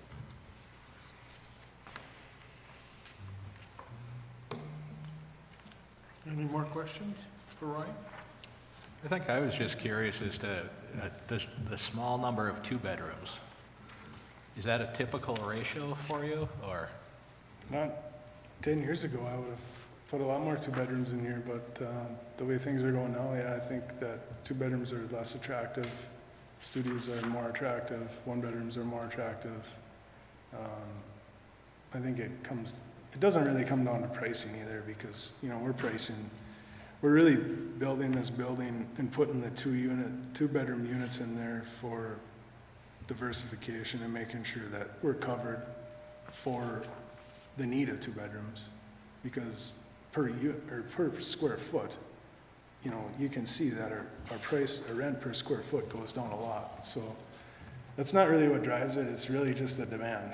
The hardest units that we have to rent right now, and we have over 1,000 units that I am involved with management, is 2 bedrooms. And Member Skulski, we did provide vision with our current housing needs analysis, and that talked about where that rent mix needs to be based on what type of housing the city needs and, you know, what the demand was, so. Yeah, in 2016, we never had we never had a studio unit that didn't have a bedroom in it until 2020. So I was against it. I was like, these don't work. Now, I have the total opposite mindset because of the demand of the studio apartments. Pretty interesting. Any other questions for Ryan? So, members of the board, then, the proposed next steps are kind of what we've done with other developments. So I would ask that you consider this and, you know, give me some direction after tonight's meeting on, you know, do you want to work on a letter of intent or a pre-development agreement? And, you know, then we can move that forward for the June meeting and make sure that that's on the agenda. Very good. So, if you guys don't mind me asking, is there any inputs or anything that you guys see that the community is really missing right now that we could consider, I guess, going forward? It's always nice to have some input from people that are hearing what things that are happening every day. You said amenities, is that what you said, right? Yes. I think, I would assume this project would have a playground as a component of it, or not? We typically don't have playgrounds. Okay. We typically have community rooms, Okay. fitness facilities, pet areas. A lot of times we'll have like pet washes and things like that, so typically not playground stuff. Okay, very good. And this one is right next to Bryan Park with Right, the right. play structure and the Yeah, we're not that hockey, far away. you know. I understand. Yep, and the walking track and things too, so. I like the heated garage option. I think it's a nice option to have, nevertheless.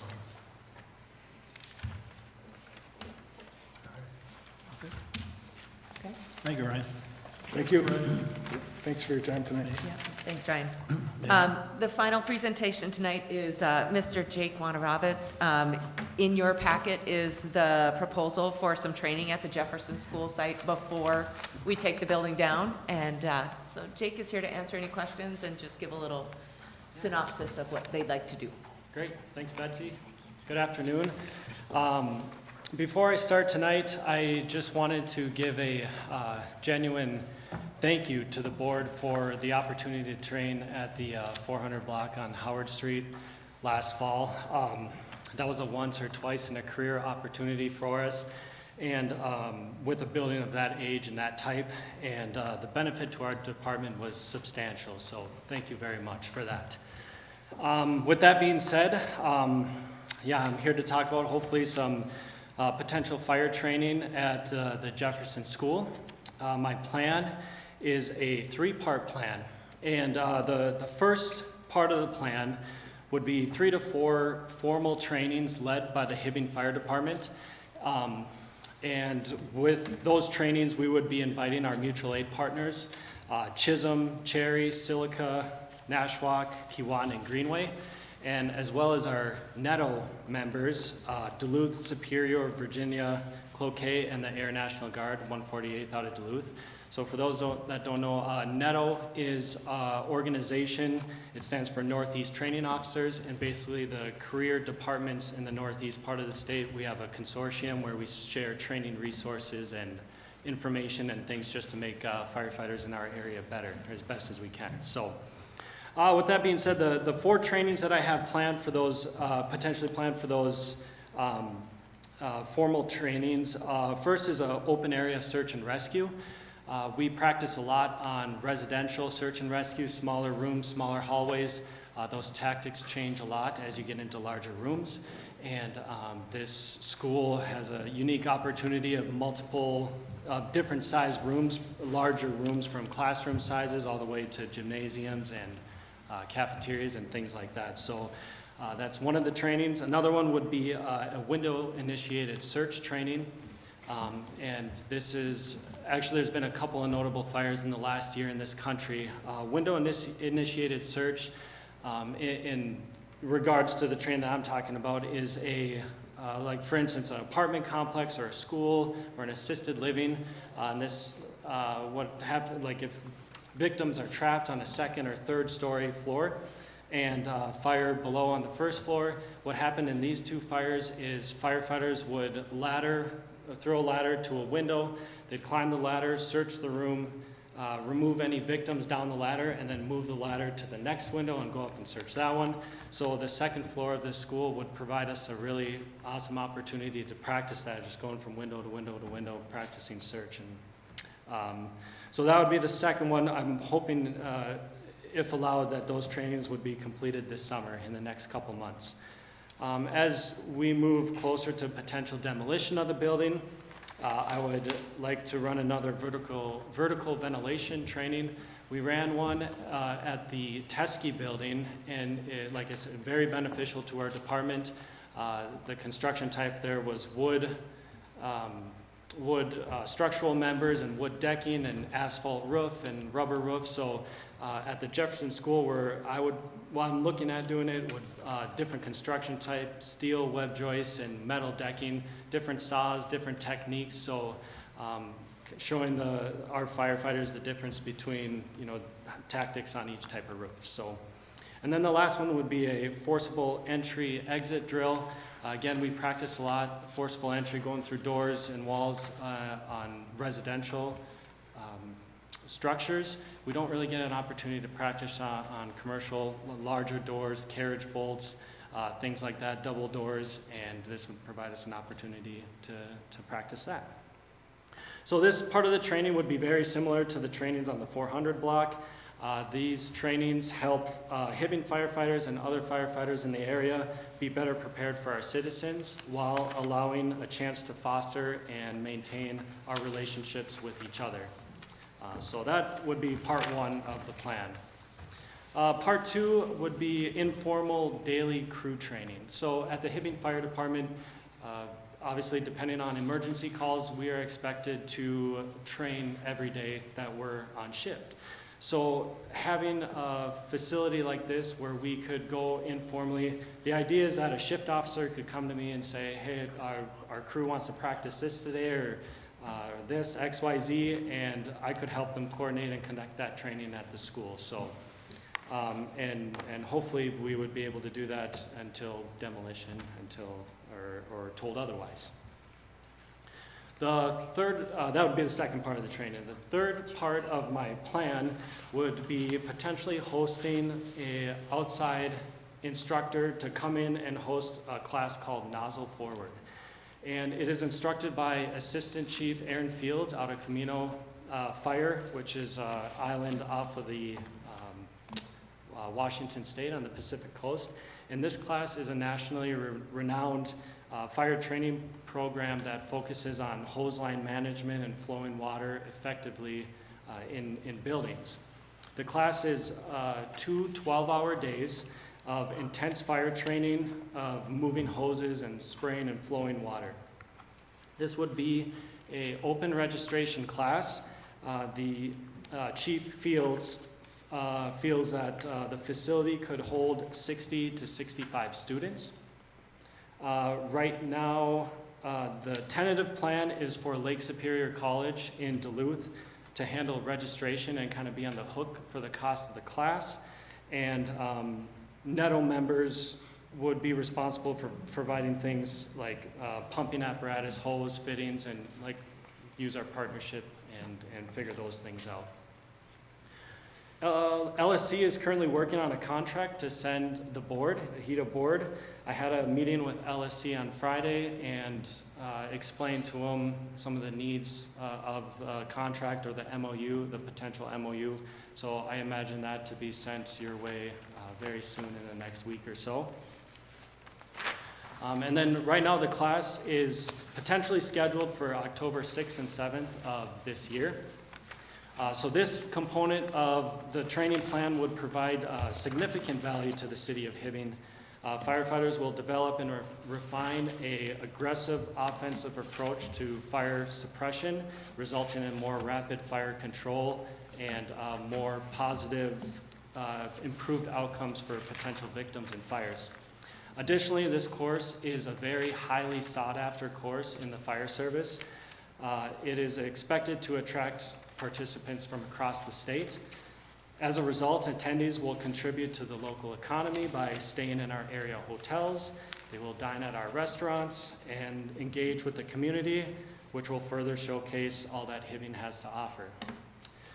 So that's my 3-part training plan for the Jefferson School. I appreciate your time and consideration and be happy to answer any questions. Job well done. Yeah. Thank you. Sounds great. Appreciate it. Thank you. Jake, I had seen something come through earlier that got pulled, and that was, I think, the contract agreement with Lake Superior College. So that's in a retake right now? Yeah, I believe that contract was for their EMT students to ride. Okay, maybe in the that's what fire it was, but department. I remember there was something for LSC. Yeah, Okay. Right, Attorney Borland and Jake were just having discussions on getting this thing moving forward along with Sheena to make sure that the insurance and everybody was all on board with it. So we haven't even seen a draft contract yet, but Okay. we've seen things like this before, so Andy thought they could work that through. All right. So when you're done breaking down doors and windows, that won't leave much for our demo to take care of, will it? yeah, yes, sir. Do as much as you want. Jake, Deal. remind me, is Floodwood with our mutual aid as well? Not that I'm aware of, maybe on a second or third alarm, but, Okay. yeah. I mean, and I'm absolutely open to extending that invite to whoever's interested in our area. As a council, didn't we approve Floodwood as part of the I don't mutual aid? remember. I don't know, I was just wondering. Sure, yes, I will look into that, and Thank you. absolutely, if they are, they will Perfect, be thank you. invited, so. Very good. Well thought out plan. Yeah. Very good. Anytime, you know, we got a building that you can use to train, why not? It's gonna be demolished. If they all take one piece home, whoever goes there, Yeah, a couple bricks each. problem solved, right? Souvenirs? Yeah, this is a great partnership, I hope we can continue. Right, so the contract then would come back after Andy's review to probably the June meeting to continue moving that forward. But any other thoughts on just allowing them to start training on the daily basis and those sorts of things? Sheena, do we need to do anything different on insurance? Just notify them that they're using it this way? I can ask them just to be certain, but the last time I asked when they did the training on the 400 block, they said that, you know, firefighters do that kind of a thing for training. It's already included in our workers' comp coverage. Okay. But I'll just double check just to be sure. Okay. Sounds good. So otherwise, any concerns about the first two phases, the normal, everyday things? Okay. And then we'll get the contract for the third phase. Yeah, and nothing in those, until I hear back, will be flowing water, breaking any windows or doors, or cutting Yeah. any holes in the roof, so we won't do that until Perfect. later, so. I would ask so that we could let, maybe if there's a way to let the public know that we're doing this. Yes. So that we don't have people concerned that Yeah. I think Yeah. Tony So does a great job. we did that last time, Yes. yes. Kelly did some She did PR great. around it, we did a press Yes. release, some things, Yeah. so that they knew why people were Right. dangling off the 402 roof. Right. Yes, Yeah, so, yeah, Kelly did a great job with that. excellent. Yeah, really appreciate it, thank you. All Thank you, right, Jake. thank you very much, I appreciate your time. Perfect. Okay, where are we? Okay. So now we go on to department and committee reports. We'll go back to Betsy. Yep, excellent. My first request is to consider and take action on Resolution 260502, authorizing the Hibbing Economic Development Authority to make application to and accept funds from the Department of IRRR's Development Partnership Grant Program to renew the deferred loan program. We have been through a revision of the program guidelines. We have approved the loan application and the revisions on that. And now it's time to re-up that program. The intent would be to commit $250,000 local match, which we'll talk about in the next motion, and request the same from the IRRR again. And I already do have a few projects lined up, ready for those funds once it's fully funded again.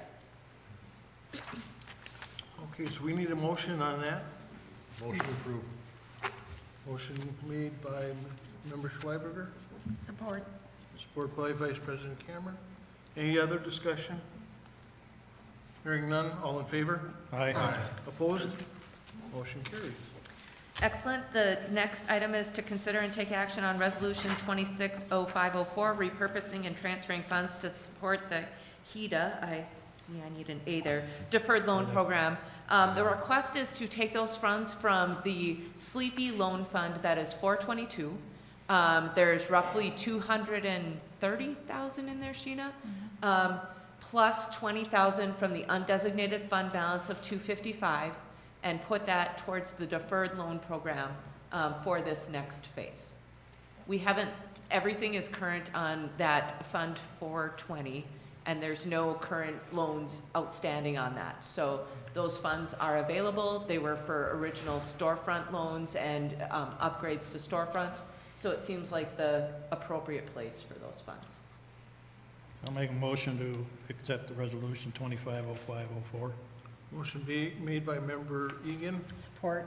support by member Hoffman Sockman. Any discussion? Hearing none, all in favor? Aye. All opposed? Motion carries. Next. And the final is, consider and take action on Resolution 260503, authorizing the Hibbing Economic Development Authority to make application to and accept funds from the Department of IRRR Development Partnership Grant Program for the Rebound Pre-Development Loan request. We would administer this in the same way that we did the Red Rock Hotel loan, where 250,000, or the matching funds, once applied for and secured from the IRRR, would be matched by EDA funds from our revolving loan fund. They would fully be lent out and paid back to the E EDA. I have a question. I have a question on this. If we vote for this, does that commit those funds to what they were asking for? It does not. It allows us to make application and see if the IRRR will approve it.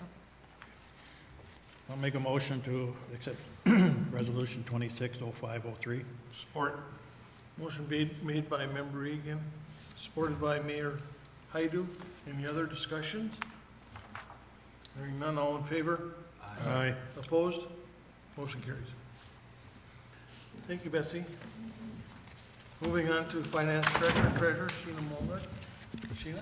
Good evening, President Drainus and members of the board. This evening, I have handed out an updated loan balance schedule for you. This was as of the end of our draft that was done on May 1st. Everything in the loan portfolio is looking pretty good, so I just have a few updates. One was we did have the Zoom trial for Arrowhead Motorcycles, 2 loans that have outstanding balances, so we're moving forward with a judgment on that. And then Iron Range Management on that 1924th Avenue East, I believe, is set to start demolition this week. Yoder Building Supplies has made draws to almost the full $250,000. There's just a couple $100 left to draw on that. Both Belongia Investments and Granite Homes, their loan documents are executed. I'm just waiting for the projects to start and them to submit invoices for reimbursement.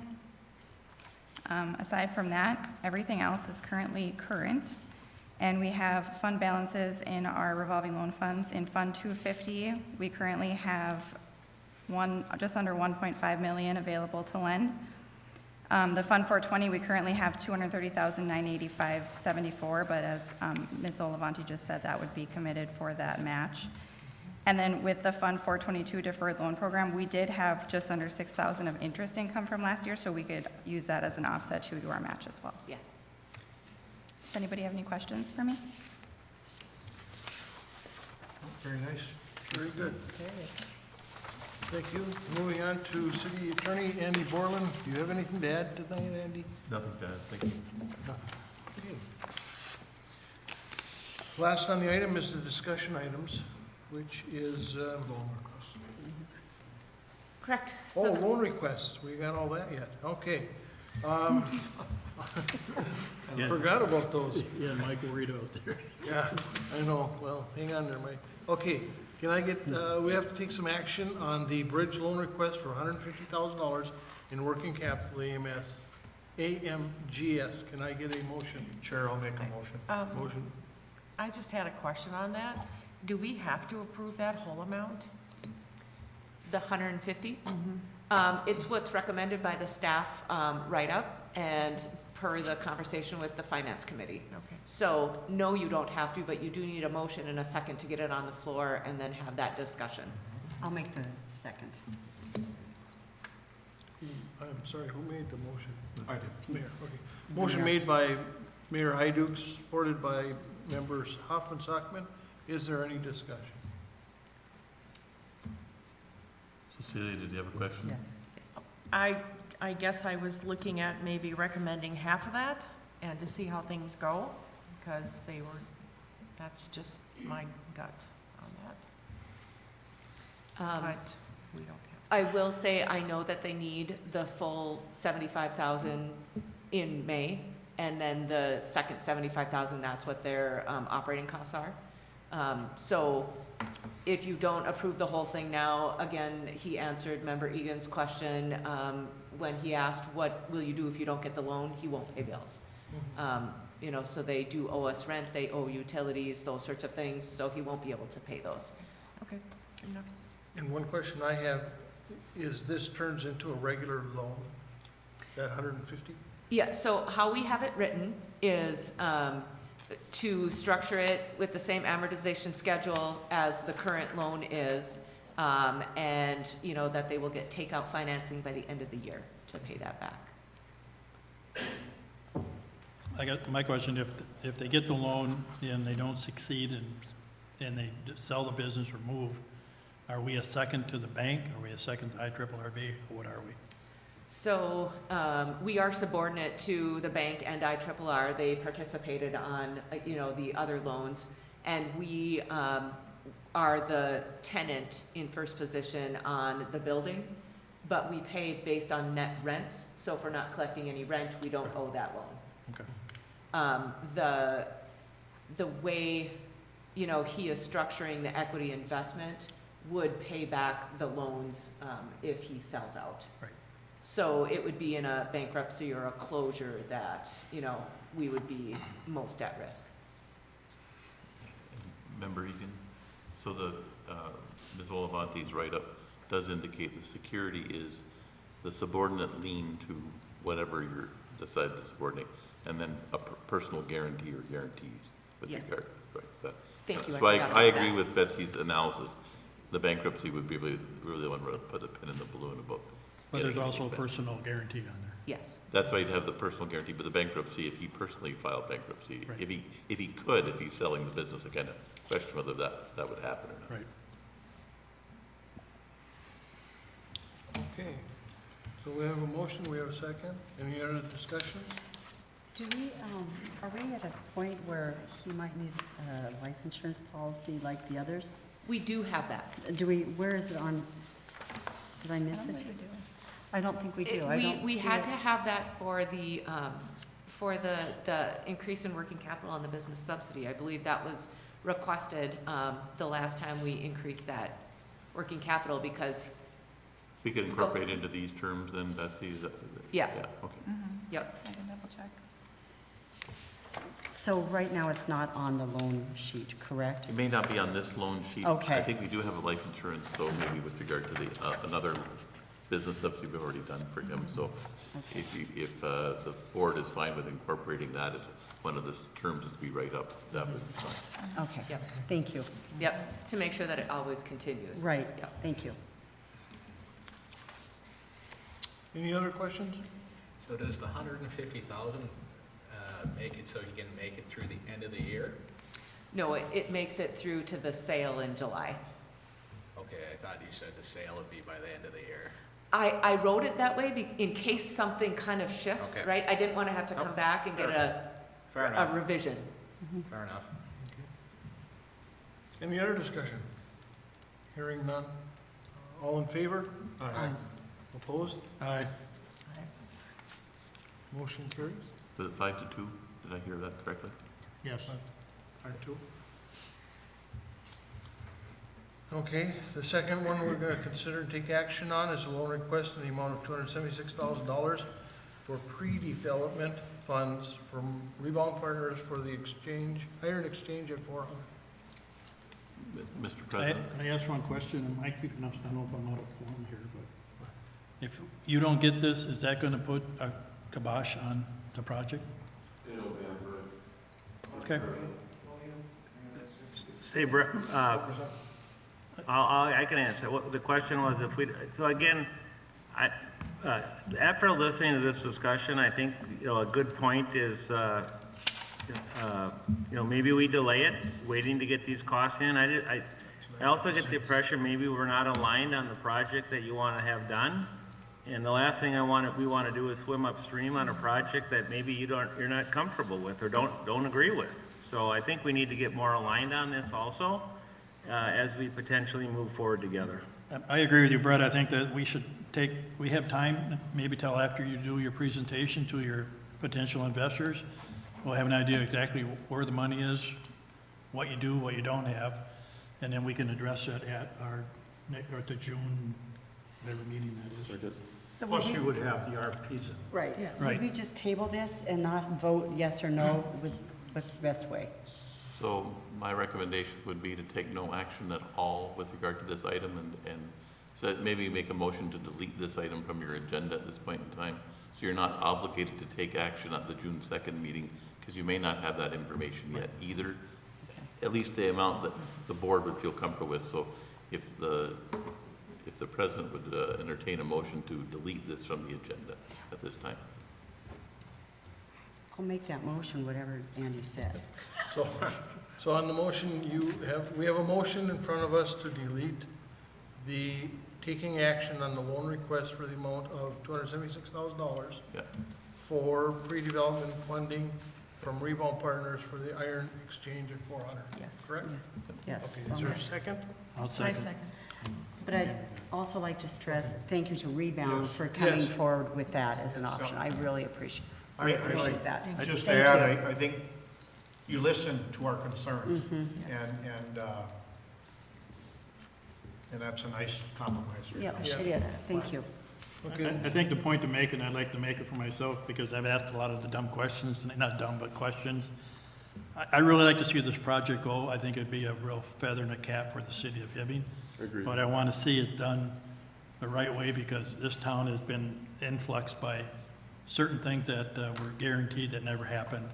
And I just want to make sure, Mayor Heidi said that we're looking out for the best interest for the public of Hibbing, so.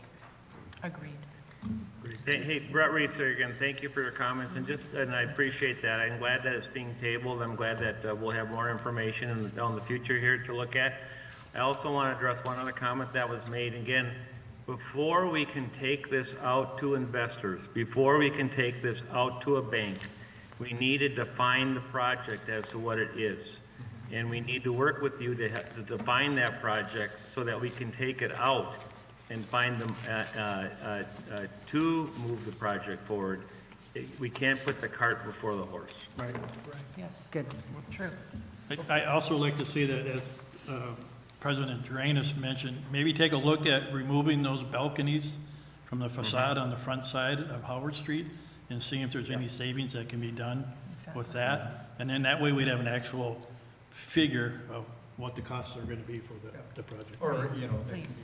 It could be an alternate, you could take them out. recess, yeah, Right. yeah, there's many ways to do it. yeah. Yep. Okay. Thank you. Thank you. Thank you. So we have a motion to delete, and it's seconded by Remember, Vice President to, Egan, it was the second, I second. Counselor Hoffman-Sockman made the motion. okay, motion to delete by Member Hoffman-Sockman, seconded by Member Egan. Is there any other discussion? Hearing none, all in favor? Aye. Opposed? Motion carries. Now we're on to the last item, discussion items. We can talk about the Heda strategic planning. Mr. President, members of the board, because we're at about 2 hours and 5 minutes in, I will make this very brief. This came up as part of our Finance Committee meeting to take the city's 2026 strategic plan, look at the items that come into the EDA's purview, and consider aligning the EDA's work and work priorities and focus around some of those things in the strategic plan of the city. We did that with the 2023 strategic plan, so it makes sense to roll that out with the 2026. And as you think about that, it will make it very aligned for the city as you move forward. This is my last EDA meeting. I will be leaving the city. I have given everyone at the council and the EDA board notice and things, and the leadership here as well. But we're leaving these projects and some of these things really well set up to move forward. And with a good strategic alignment, you'll be, firing on all cylinders moving forward. And I know that the city will attract some really good talent because you're doing some really amazing things in this city. So I just wanted to say that. And that's all I have, Mr. President. Thank you for your That's it. service. Thank you, Thank Betsy. you so much. Appreciate all the work you've done for us. Absolutely. Can I get a motion to adjourn? I'll make the motion. Motion made by Mayor Haidu. Support by Member Egan. Any discussions? Hearing none, all in favor? Aye. Opposed? Meeting adjourned. Thank you all for coming.